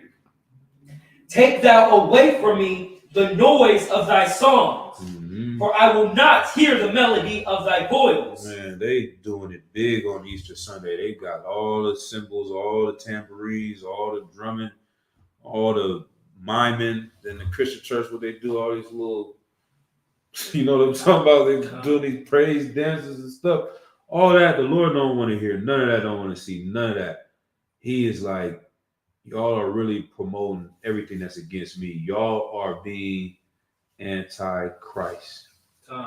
Everything I'm against, y'all are bigging it up. And it's like, that's why they say it's like opening your eyes, coming to the truth. Being you were asleep, you waking up and you seeing things from a different perspective that the average person just, it's so disgusting, they can't even see it. It's like, even to this day, you'll hear people on YouTube right now that try to defend Puff Daddy. You know what I mean? Have y'all seen that? Yeah, there's certain artists that come out. There's a couple. Like Slim Thug, I think he came out. It's a different couple artists every now and then. Like even Charlamagne the God on Breakfast Club, he'd be like, he's not defending him, but you can tell he used to work for Puff Daddy. He's part of Revolt. He's like, it's a legend. We don't know. Yeah. And I hate to see a black man be destroyed. You understand what I'm saying? Like, even if he did it to himself, like, it's given kind of certain language that they support this person, or they almost don't believe that he could do these things. Like, it's just impossible. He gave me this food. He gave me this job. I can't really believe somebody told me a crazy story. I don't know if y'all heard this one. I think it was somebody at my slavery. Yeah, brother at my slavery told me. He was like, yeah, they said at one of these parties P. Diddy was at, the dude that filed a lawsuit was saying he was doing all this stuff, you know, molesting him and doing all this stuff. He said Puff Daddy and his son went with some man to the bathroom. Now, exactly. When you hear that, right? In my mind, I'm like, there's about to be some incestuous, disgusting story he's about to tell me. He said they went in the bathroom and killed this dude. You see what I'm saying? Like, oh my God, they're like, what the hell? You don't know what to believe, but these are all in the documents that's coming out, right? I'm like, I did not. That went left. Like one of the movie scenes, like you didn't even see that part coming. And they said they called some dude that was part of the police department, came through, was a cleaner. Like they have in the movie, like this dude, he disappeared stuff. They cleaned it all up, got rid of the body, washed his hands of it, and they go back to partying to the next day or whatever. You know what I mean? Like nothing happened. I'm like, you gotta be making this stuff up. But go ahead. It's just, I wanted to bring out, it's funny how like even on the news, even newscasters will say it's like something out of a movie. Yeah. They say that a lot. Yeah. Where are they getting this information from? They're not, like, it's coming from real life. Exactly. Like this, if this was a movie, he's like a big, I almost want to say, because his father was like a legendary gangster back in the days in Harlem. He was like a drug lord. Frank Lucas was, you know, Frank Lucas is from Harlem, right? Or lived in New York and Harlem. And the other dude was Nicky Barnes, was a top heroin dealer. Well, Puff Daddy's father ran with all them and was a hustler with them. And he got killed at a young age before Puff was real born. So Puffy went to like private schools. He grew up around black people in Harlem, but he didn't grow up poor. He had money. He went to college. He had a different level because either his family still had that drug money, or the people that his father rolled with took care of him and were giving him money growing up. So it's like he grew up to be a gangster, and we always made jokes and laughed about Diddy like he was soft because he was dancing in the background and, you know, doing weird stuff. His music wasn't gangster like that. But really, he was like a Harlem, damn near, might probably be a drug lord or something. I don't know. Right. Gangster, but he's a rainbow community gangster because he joined in with the Edomites and he became one of their versions of the gangsters. Like, that's how they are. Right. Their real gangsters are all rainbow community, all child molesters, all he got turned into an Edomite gangster following their ways, right? Right. But it's like I said, it's like a movie, like you can't believe it. So when they're saying the human trafficking, I'm looking it up when the general was like, what is this human trafficking they're talking about? it basically says it's pimping. Pimping now is human trafficking. If you are pimping a woman, you're human trafficking. If you coerce someone to sell their body by any way, shape, or form, if you tell her, hey, you get this money, you go over here, you have sex with them, they're going to give you some money, you bring it back to me, or whatever, then you are a human trafficker. You are a pimp. You are someone that's selling women. Right. You're coercing them. If you're telling them, I'm going to make you famous and I'm going to give you a record deal, all you need to do is go sleep with these men tonight, you're human trafficking right now. You're breaking the law. So P. Diddy, maybe in his mind, he was like, I'm a drug dealer and I'm a pimp and I'm a gangster. I'm doing the old ways of back in the days. I'm freaky. I'm doing some other stuff too, but that's what I'm doing. Nowadays, you're about to do 100 years for doing this stuff. You cannot do that stuff, bro. It's not the 70s, not the 80s, whatever. Right. But long story short, I'm getting sidetracked and saying that the stuff he was doing, it's like you almost can't believe that this is happening.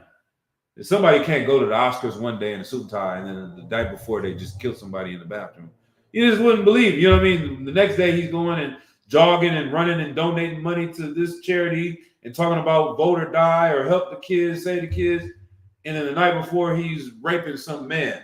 It just doesn't, you know what I mean? If you know this person, you can't even believe that this is really what it is. That's how Christians look at Easter. Like they cannot believe T.D. Jakes after his Easter service is going to go and deal with a prostitute and snort cocaine. Right. I just can't process it. But the Lord sees it. You come into the truth, you take off the blinders. You know there's nothing new under the sun. You know they were doing this back then. All the people that had the money and the power were doing this. All the people today that have the money and power are saying they still follow ancient Babylon, are showing you they still do this. And every now and then they slip up and show you a P. Diddy or show you R. Kelly or show you Bill Cosby. You're like, damn, look, they really was doing that. Right. Now there's enough evidence to come out. You're like, damn, I had a theory, but now it's pretty much becoming a fact that this is what's going on. And so all the stuff that we say we know is true, and we can imagine the Pope is never going to go to jail. He's way more powerful than P. Diddy. And he's way more deeper into ancient Babylonian culture than Puff Daddy. He's way more anti-Christ than P. Diddy. So if you hate the Lord and you hate the laws of God and you hate the children of Israel, then wouldn't it be great to pick up a little nigga baby from Ohio and kill him on Easter night? And you can get away with it? Like, who's gonna stop me? Salaki, sir. Go ahead. Salaki, what would you say, or what is that spirit behind that? Like you bring up the Pope, like the Catholic Church is clearly a pedophilic organization. Right. So what do you like? How do you explain that? The fact that it's just like it's still a popular, respected religion, even though it's been proven multiple times that it's a pedophilic organization. Oh, get that question in hand. Most on Christ, right? That was an excellent question. I'm about to look up something real quick. Let me see. France priest. This is okay. Let me see if that comes up. It was an article. Okay. Okay, yeah, this is okay. Come on, man. This just can't be real. Every time I read it, it can't be real. Right. But it really is real. And that's what I'm saying. Like P. Diddy is the top topic of the oh my God. P. Diddy's the topic of the world. It's breaking the news. It's everywhere. It's going to talk about it for the next year or month or until he goes to jail, maybe the next 2-3 years, right? NPR is a reputable media outlet. Everyone knows the little tiny desk and they do music, right? NPR. This is not some crazy conspiracy theory website. This is NPR.org. It came out on October 5th, 2021. 3 years ago, not even 3 years ago, right? About. They started off with the about. 333,000 children were abused within the Catholic Church, a report finds.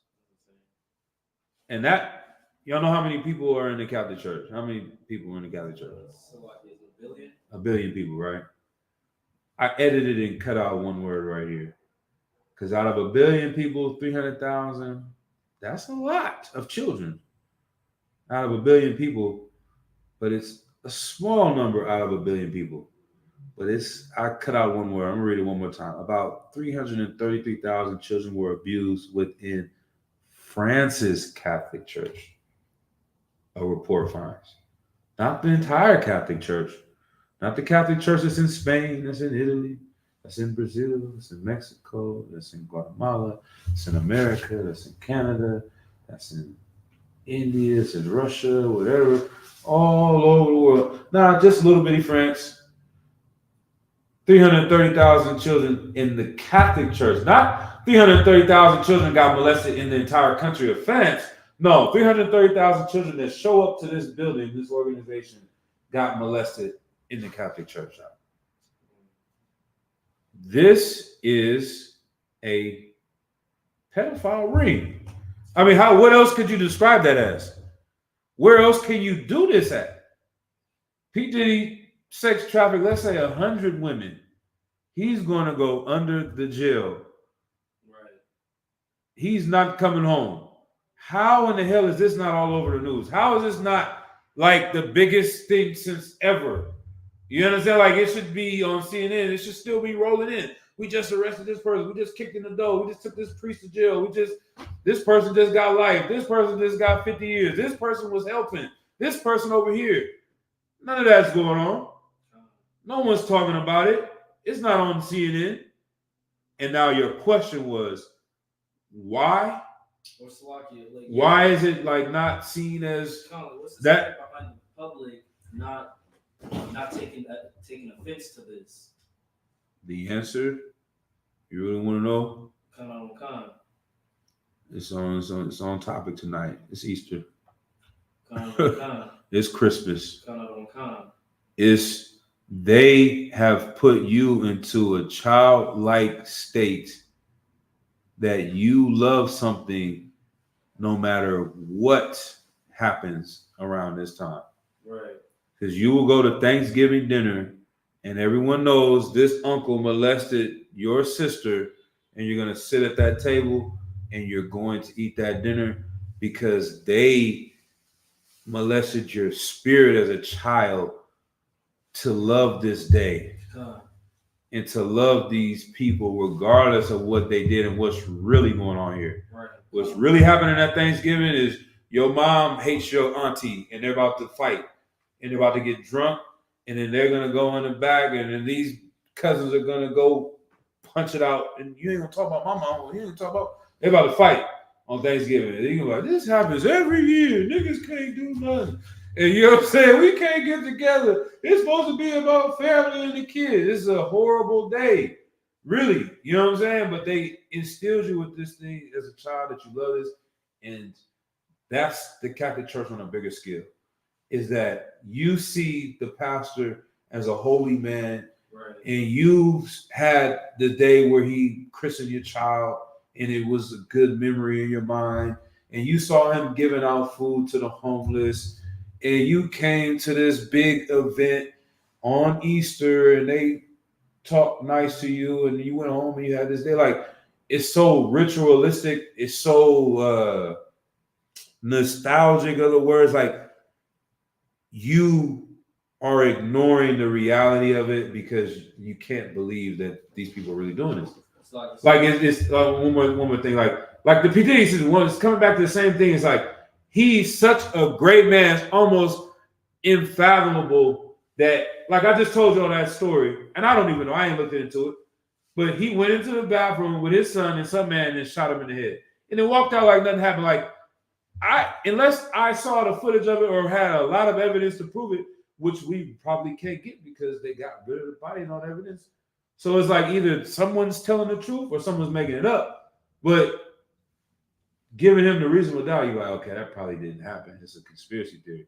But then the more evidence that comes out, now I'm swayed to the side like, it sounds more believable the way that this, you know what I mean? Right. But for people that love the church or have some affinity for it or have some respect for these people, they're closer to it. Their eyes are more shut, and they can't believe it. They weren't in the room. You hear 330,000 children got molested? Well, I didn't see it. All I've seen him do was take that bad boy. You know what I'm saying? Like, all I've seen is the music videos with him dancing and singing. I've only seen him at the Grammys. I've only seen him in the nicest clothes. I've only seen him drive the nicest cars. I didn't see him shoot nobody in the head. Have you? I didn't see him rape no man. I ain't never seen him there's no videotape of him doing none of this. There's no evidence that I can physically see. So for you to convince me this and destroy this person in my mind that I love so much, I can't even believe it happened. I've only seen the good things he's done. And so that's what I believe. That's what I'm around with. I've only seen the Catholic Church do good things in my mind. That's what I'm around with. I'm not going to run with all this evidence that people keep showing me. This is really happening until I actually see it happening. Like they want to see camera footage of 330,000 priests molesting children. That would make them say, okay, yeah, this happened now. Right. You want to see camera footage of P. Diddy shooting a nigga in the head, and then you're like, God damn, okay, it did happen. Now I don't want to listen to Bad Boy no more. You know what I'm saying? Like, it's just, and the other part would be like the court cases. Like, what made a lot of people stop listening to R. Kelly? Him going to jail. They never sending these priests to jail, so it never happened. Right. There's no justice for it. If the police are not saying you're worthy of going to jail, they're not kicking the Pope's door down, then it probably didn't happen. Because of course the police would do something about it if it had really happened. Right. They must got the facts mixed up saying 300,000 kids. It's probably just made up. That's pretty much what's going on. Go ahead up. Sir. So would that be categorized more as just a deception, or could you think of it as people being brainwashed? One more time, you said is. So could you think of it, the people that are, let's say, not believing it, would you just say that they're all being deceived, or could that be considered them being brainwashed? Or it's they deceived, they're brainwashed, and then they're in denial. Kind of. It's like a different steps to it. So maybe they I don't know which comes first. The deceived, they get deceived, they get lied to as a child, they get abused too, then they get brainwashed into believing that it's okay, and then they just are in denial that it's even happening. They rather just ignore it and not pay attention to it, or they become part of it themselves. And that's the other part. A lot of these celebrities that do protect P. Diddy or try to stand up for him, they're probably a part of it too. And so they don't want the people to turn on them if they get caught. So they try to protect his image too. Right. The few people that do that in between. So that's all those things that was happening with the Catholic Church, and they just doing it on such a big level that it's just like, the Vatican is its own country. You heard about that? Like the Vatican, where the Pope lives, is its own. It's a city inside of a country, but that city has become its own country, and so they're sovereign from outside jurisdiction. So it's just like the same way they said allegedly that P. Diddy was trying to escape to Cape Verde because they don't extradite. If he goes there, they won't send him to the American police. They don't have jurisdiction to go pick him up. That's how it is with the Vatican. Like, who is even going to stop them? Literally, once they declared themselves to be a sovereign country, the only person that could go into the Vatican and take someone to jail would have to be who? Slovakia, sir. It'd have to be, if they're a sovereign country and you had a problem with someone in this country, how would other countries solve that problem? Exactly. They'd have to send the military and declare war on the Vatican to go and get the Pope or get some of these bishops up out of there. Any other thing, they're going to turn themselves in. All that other stuff that's going on in these other countries, maybe they're under the jurisdiction of them, but allegedly, I think the priests, they have something called immunity. They can't be prosecuted on a lot of different reasons because they're citizens of the Vatican. So it's like they're put themselves in a position that the only way you can stop this criminal organization is you're going to have to go to war with them And how would that look if you send some Marines to kill who these little old lady in Guatemala thinks is God's representative on earth? They're gonna riot and call, oh my God, this ain't supposed to be, Hey, how the hell could you do this to the Pope? He's the most, they be doing the sign of the cross and doing all this stuff, putting holy water and stuff. Oh my God, it's the end of the world. You're gonna look so evil. But in reality, you're really doing something right. So they're in a box too, like, all right, we can't, these people are so powerful, they like untouchable. They can do anything. Go ahead. So I was just gonna say, like, going to war with that, they actually would have to go to war because the Vatican does have an army. Exactly. Exactly. And then they got all these connections with these other people that would fight for them. So the Italian army probably would stand up, and we could start a world war doing that. So it's crazy because you know how they say the Swiss are always neutral in every war? Right. The Swiss Guard is actually the army for the Vatican, which is interesting to think about, that they're always neutral in every war. Right. When that's actually the Pope's army. Exactly. Damn, I didn't think about that. I gotta look into that. But Salaki, it's already 9 o'clock. I brought out a few precepts. Let's go to a couple more. Let's go to Judges 2 and 13. But yeah, and then the brother said, why can't the black pastors turn away his reproach the same way the Catholic Church can for the priests? I think all that kind of just described it, man, that they are like crumbs compared to the power that the Catholic Church has. They got 1 billion members. They could get $1 billion in 1 minute just collecting $1 from everyone. They count so much money in the Catholic Church, so much power, so much connections. They own the most real estate on planet Earth. The mafia is like their little gang, street gang. No one ever puts that connection to it. They think the mafia is so powerful and so, nobody can stop them. They're probably just like little peons compared to the Catholic Church. The real mafia, the real mob is the Catholic Church. And so, and that I always compare it to this on a smaller level, like the UPK. You look up the UPK. I'm gonna look it up on Wikipedia. This is see the difference between us. There was a famous post that brothers made a couple years ago. It had like a split screen on the bottom. It was the brothers in the UPK, Captain Mawakad, they in all black headbands, looking real strong, looking like gangsters. And then the top was like a bunch of Catholic priests wearing their black suits with the white ties.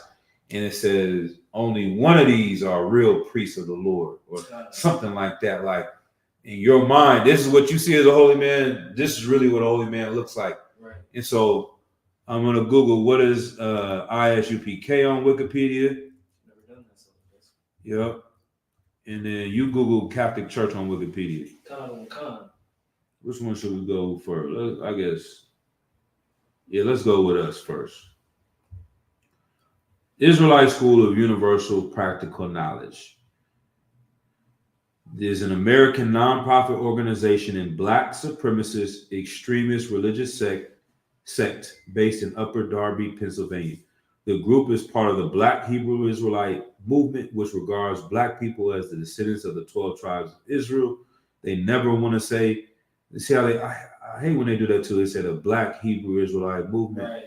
But we always teach that it's for blacks, Hispanics, and Native Americans. Right. But they don't want to say that part. I always notice that key. And none of the news reports that come out about us, why don't they ever say that we teach about Latinos and Hispanics and Native Americans? Because they don't want us to unite with our brothers, and then it takes away from this thing that are just crazy niggas, crazy black people.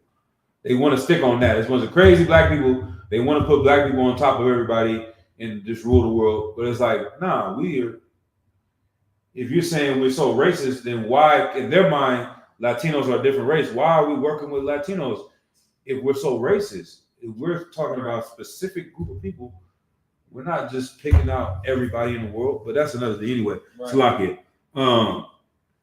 It says the Southern Poverty Law Center has designated the ISUPK as a hate group, citing its extremist ideology, black supremacist rhetoric, and then it goes down.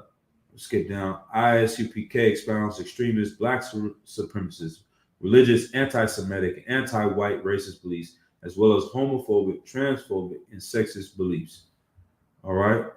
Damn, well, they updated our thing. It talks about the Palestinian movement on our Wikipedia. Anyway, but long story short, we're a hate group.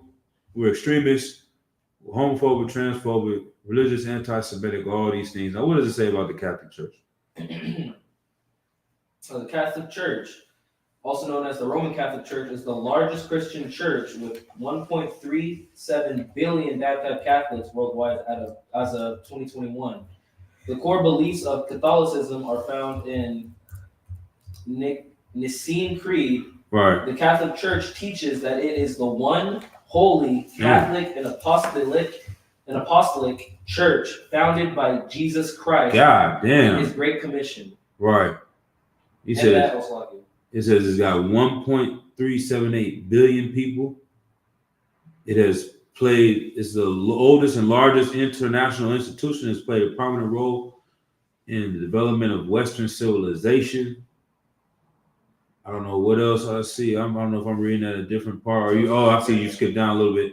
But yeah, all of these things, none of it says that it's a drug dealing, pedophile ring. None of it in its description says that it's a murdering, homicidal organization. Right. It doesn't call it a hate group. It doesn't call it racist. The Catholic Church had the Spanish Inquisition, where they murdered and killed hundreds of thousands of people. They killed the Jews at a certain time. They had witch hunts, all these different things. The Catholic Church has done so many. They worked with Hitler, Right. I believe. You know what I mean? Like, none of that is in the description when you pull it up on Wikipedia. Ours, we're a hate group because we say things people don't like. Right. These people actually kill people, actually molest people, actually rape people, actually sell drugs, actually steal things. You see what I'm saying? But it's not in their title. So could you imagine if the UPK, having the reputation we have, it came out that 20 kids were getting molested in here in America? You think this? We wouldn't be having class right now. There'd be so many goddamn federal agents in here. And it'd be on their Wikipedia page too. Exactly. For sure. They can't wait. You understand what I'm saying? If one, okay, but 20, and I'm not saying one is okay, I'm saying that they would just love, like that would, the people that write that about us, if they could find 20 children getting molested, everyone would be under the jail lock. This would be some brand conspiracy, human trafficking, sex trafficking, convention. They would have him under the jail. General Muhammad, all the generals, everybody, like, it would be no UPK. Right. But they can molest 330,000 people and keep going. So, yeah, this shows you why we say the white man is the devil the Bible speaks of. That's right. This is it. This is the home of the truth, man. And that's why, like, when fake Israelites always try to talk about, oh, y'all talk about Commander Junior Hanna, you give so much credit to Commander Junior Hanna, y'all worshiping him and all this. He is putting his life on the line saying that. He's taking responsibility for everything that goes down in this goddamn house, Aki. Right. Aguadin. If some people were to start doing that type of behavior in here, he is going to be the first one that they're going to diddy him. He's going to be the one that takes all these charges. Right. Because every goddamn video, we saying that we are following him. So I don't want to hear none of that. You know what I'm saying? Like, he's going to bat for us. And that's why we got to keep this house clean. You understand what I'm saying? We cannot let evil grow in this house. We cannot let evil develop in this house. We have to keep this house clean because our enemies would love to see us become just a point percentage similar to what these heathens do. Right. And they could destroy our whole thing. They have complete immunity, can just go forever till the sun rises, till the wheels fall off. We can't do anything that mirrors anything close to that, because they'll burn this whole place down, because we're not doing nothing, and they already consider us a terrorist hate group, Right. extremists, this and that and the third. The FBI at Captain Zaryak's house. The FBI at Captain Kapash's house and knocking on people's doors, like, for what? Because we go out and feed poor people under the bridge in Oakland? Because we sit here and we read the Bible? Right. Because we don't go to Christmas celebrations? Like, if you don't know what it means to live the Bible, then this is it. This is what they were doing. They came in, they were like, yeah, we changing our lives. We giving up selling drugs. We giving up being whores. We giving up, pimping. And they're like, yeah, I hate that nigga. I want to kill that nigga, Jesus. Right. Bitch ass nigga. So like I got to one time, you know what I'm saying? Like, they like, man, this nigga is a bitch. He hating on us, nigga. I'm P. Diddy. I gotta have my parties.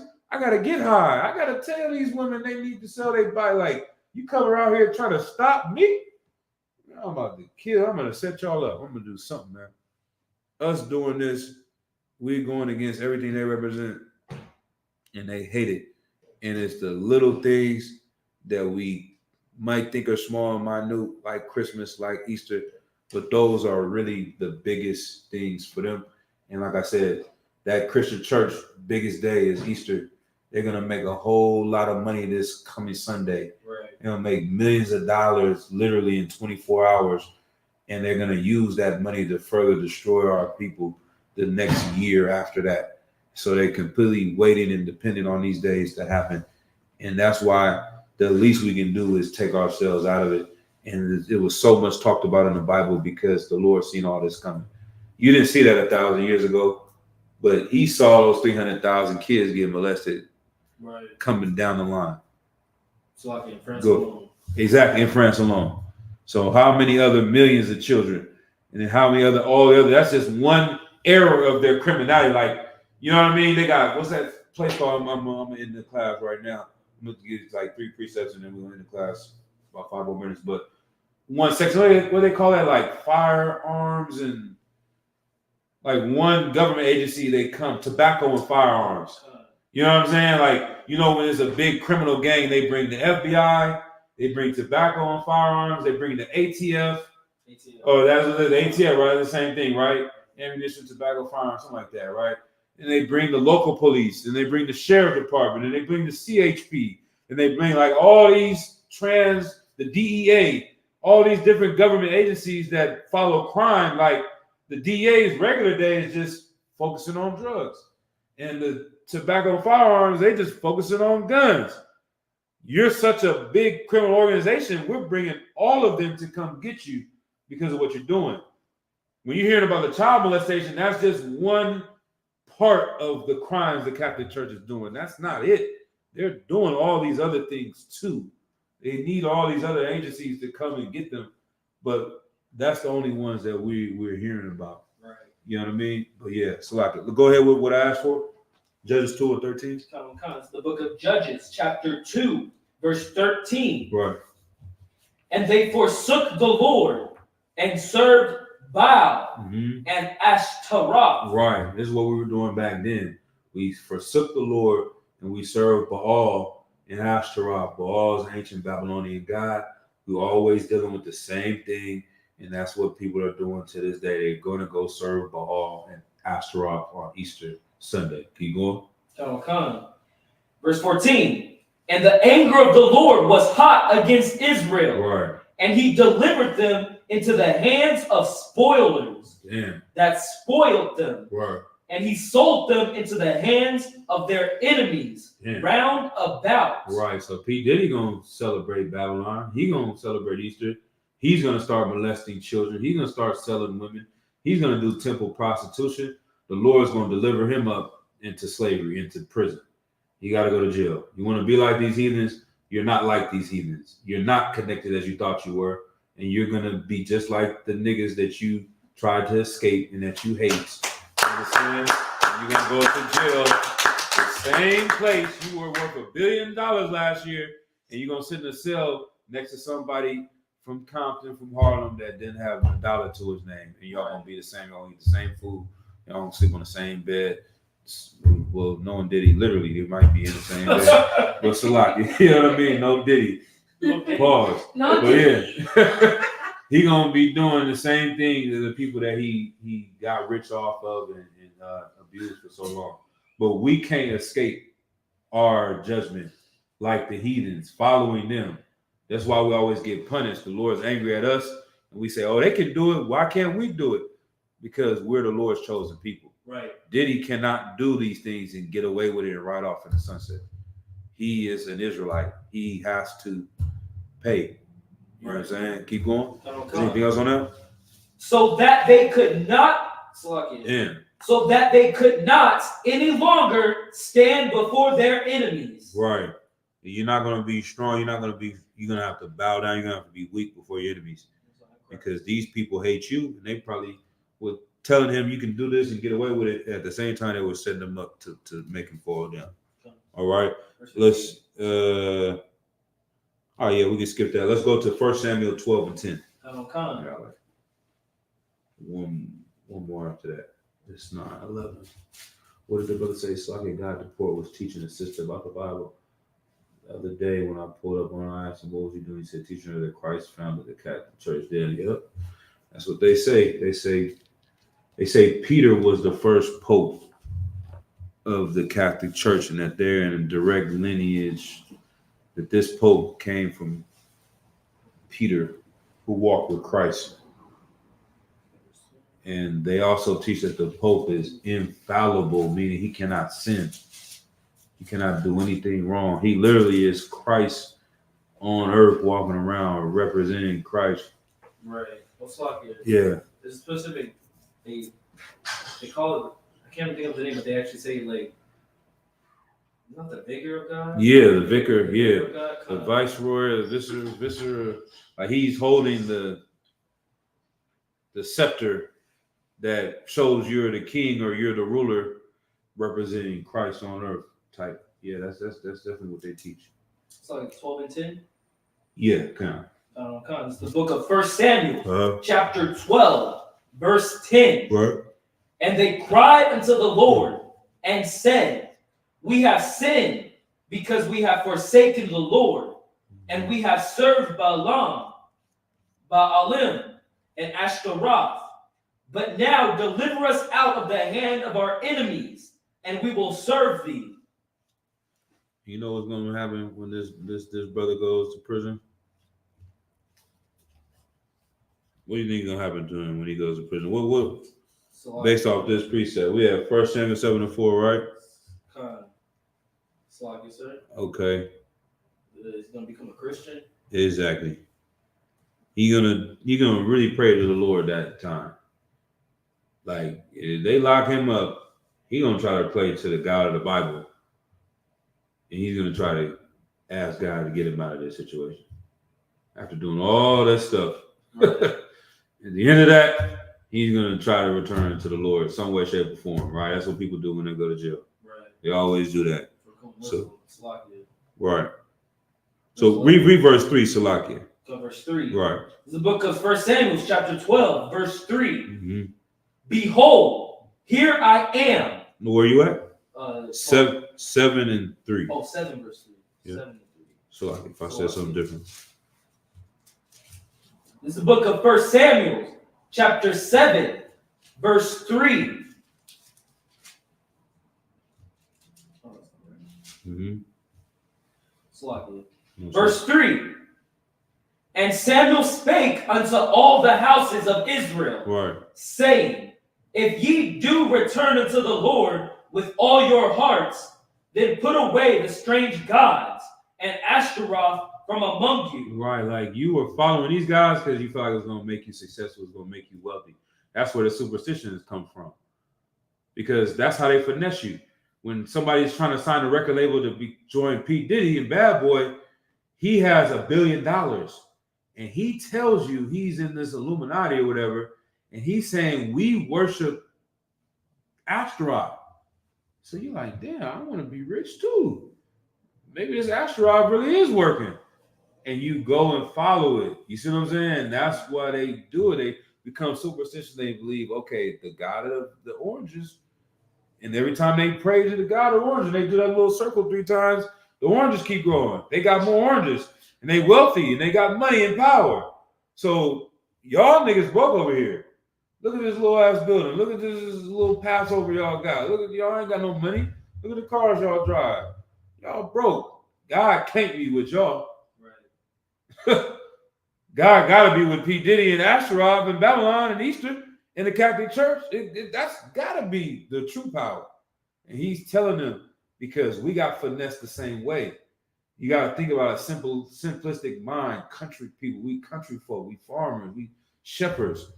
You already poor, you tired of living poor. In ancient Babylon and Mesopotamia, it's like New York City, high rises and pools. They had pools back in the day. Like the kings back then were living better than I'm living right now in 2024. Right. Like they had literal pools at their house. I ain't got no goddamn pool in my house. My house is a small apartment. Like, how the hell were they 100 years, 1,000 years ago having running water? And like, I would want to go live in that house now, pretty much, as long as they had like heating or something. You know what I mean? Other than that, they were living in mansions back then. So like, who is right? Who should be right? Is it the nigga that's living in this little tent over here with these sheep that's stinking in the back? Or is it this ancient Babylonian that's coming with this nice garment and got all these women and got all these chariots and basic cars now, you know what I mean? He got to be right. His God has to be working, because I'm superstitious. I'm for now believing in the money and the power, because they're praying to their God for money and power. They're getting it. I'm praying to my God. I'm not getting it. So obviously I'm going to go with them. Go ahead. That's all good, sir. So even though God allowed us to have a king, could we say that it was wrong for us to have a king? That's a good question, because it's like when you go to that precept, he said he didn't want us to, but we wanted to be like the other nations. So wrong, I don't know if I want to word it that way, because we have a king now, right? And that led up to us having a righteous king. So I wouldn't say wrong, but it just wasn't what was wanted from us from the beginning. But I might have to ask the general to get a better clarification on how to answer that question. It's like, maybe let me write that down so I can remember. Ask Cap or ask the general. What is it? You saying, was it wrong for us to get a king? To follow after, to want to be like them. Right. Right. It's kind of like divorce in a way. That's what it sounds like to me too. Like, he allowed us to have divorce, but he didn't want us to have divorce. He allowed us to have a king, but he didn't want us to have a king. But now that we do, he ended up making it right. This is kind of the same way with Christ too. He made divorce right.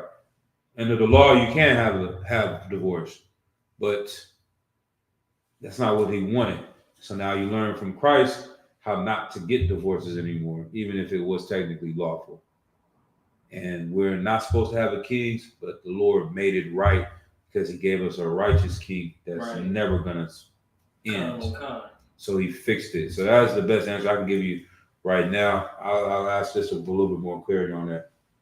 Wrong for us to have a king. All right, go ahead again from verse 3. From the beginning? Where were we at? No, you can just go from where it says, if you do return unto the Lord. Start right there. If ye do return unto the Lord with all your hearts, then put away the strange gods and Ashtaroth from among you, and prepare your hearts unto the Lord, and serve him only. Right, so you got to cut out all these things. Serve the Lord only. It's straight and narrow is the gate. Wide is the road to destruction. It's a very simple life. There's a lot of things you can't do. That's the narrow gate. Why? You can do a lot of different things. P. Diddy probably believe in Buddhism and Hinduism and is a Christian and is a Muslim at the same goddamn time. Right. You ask P. Diddy what he believes in, I guarantee he's going to say something similar to that. oh, I'm spiritual, man. You know, it's a lot of things from all the religions that I take from. I follow the Bible and the Quran. I follow ancient Hinduism and Buddhist. And you molest children and rape women at the same time. Right. Because you don't believe anything. You don't believe in anything. You don't follow the narrow, true God. You follow all these other guys, and they leading you straight to destruction. That's what's really going on. So that's why they say serve him and him only, right? And he will deliver you out of the hand of the Philistines. And that's an interesting way to take it too, because if P. Diddy really did follow the true God and didn't serve these other gods, he would be in the Israelite school of UPK. He would have joined the ISUPK because he's from Harlem. You know he knows about the ISUPK. Right. You know he's heard about the Israelites. You know he's seen us on 125th Street since the 80s. He's heard of Commanding General Yohanan. He knows what the truth is about. He could have changed his life in 1997 and become a member and a brother of the UPK, and he would not be going to prison for the rest of his life. Right. What is it gain? What is it for a man to gain the world but to lose his soul, man? That's what he did. He had everything under the sun, billions of dollars, helicopters, cars, whatever food he wants to eat, and now he's going to live like a slave in a cell for the rest of his life because he didn't want to serve the true God. You serve the only God, and he will deliver you from the hands of the Philistines, man. All of us following the ways of the world, we were going to go into the hands of the Philistines. And it's not just prison. It's some people are going to the hands of the Philistines, and they're going to be in the gay pride parade next month. Right. It's going to be blacks, Hispanics, and Native Americans living that lifestyle. It's going to be blacks, Hispanics, and Native American women and men are going to send their women into an abortion clinic in the hands of the Philistines. Right. They're going to do this. What are the things that happen when you follow these heathen ways? They're going to follow the Philistines, and they're going to commit suicide. Black suicide rates among black men is one of the most increasing rates right now because they're following these other guys, and then they're listening to this music, and then they're going in and they're killing themselves, and they're in the hands of the Philistines. Right. They're going to follow them and become prostitutes, become pimps. They're going to become drug dealers. They're going to OD on fentanyl. They're going to OD on opioids and whatever drugs into the hands of the Philistines. Right. Because they're serving these other guys. If you serve, read that last part again one more time. And serve him only from there.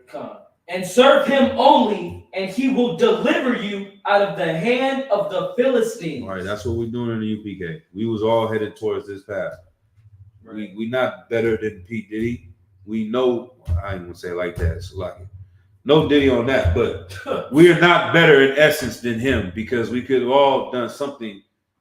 There's no wages of sin is death. Like we just know better when you're in the truth. That's what I was always taught. We're not better than people in the world. We just know better than them.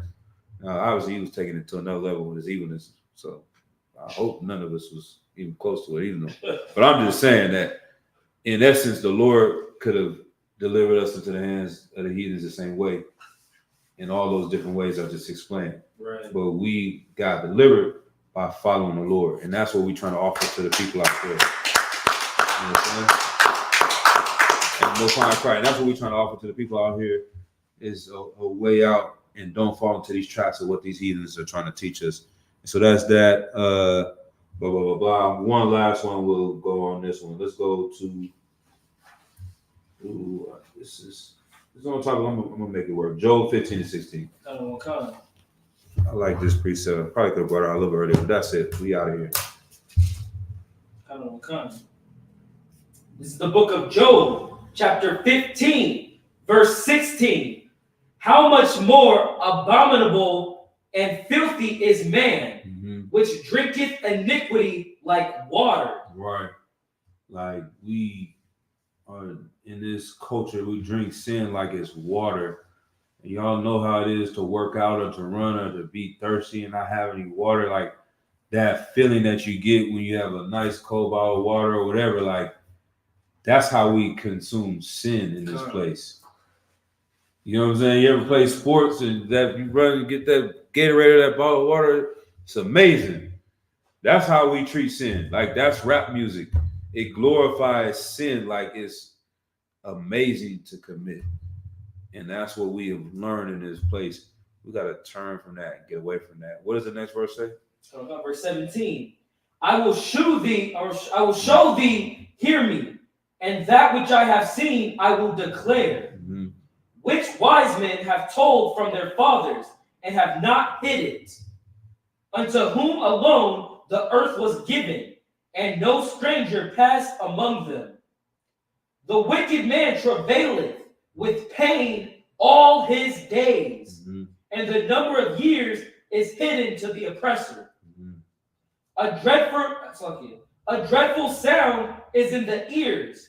In prosperity, the destroyer shall come upon him. Yeah, exactly. So yeah, people that try to live like this, you're gonna get caught up into it.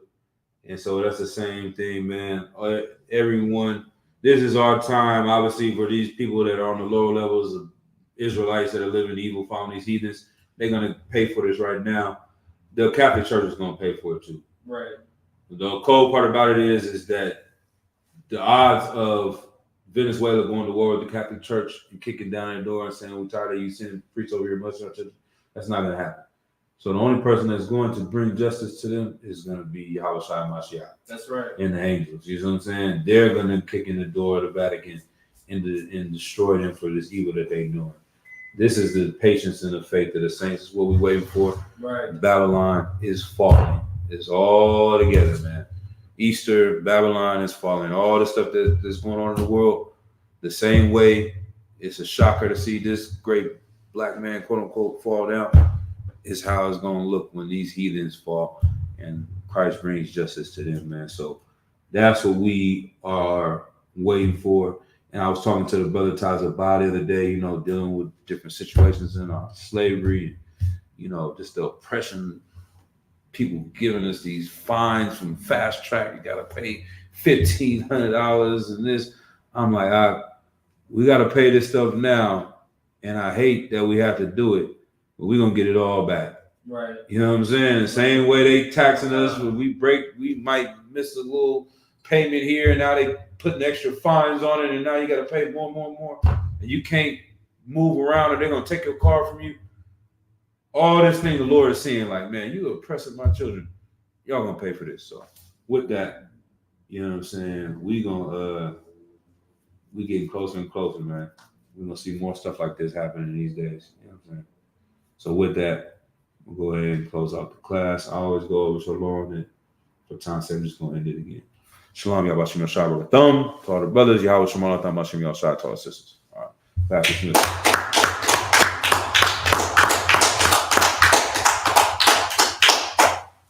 Most High in Christ, man.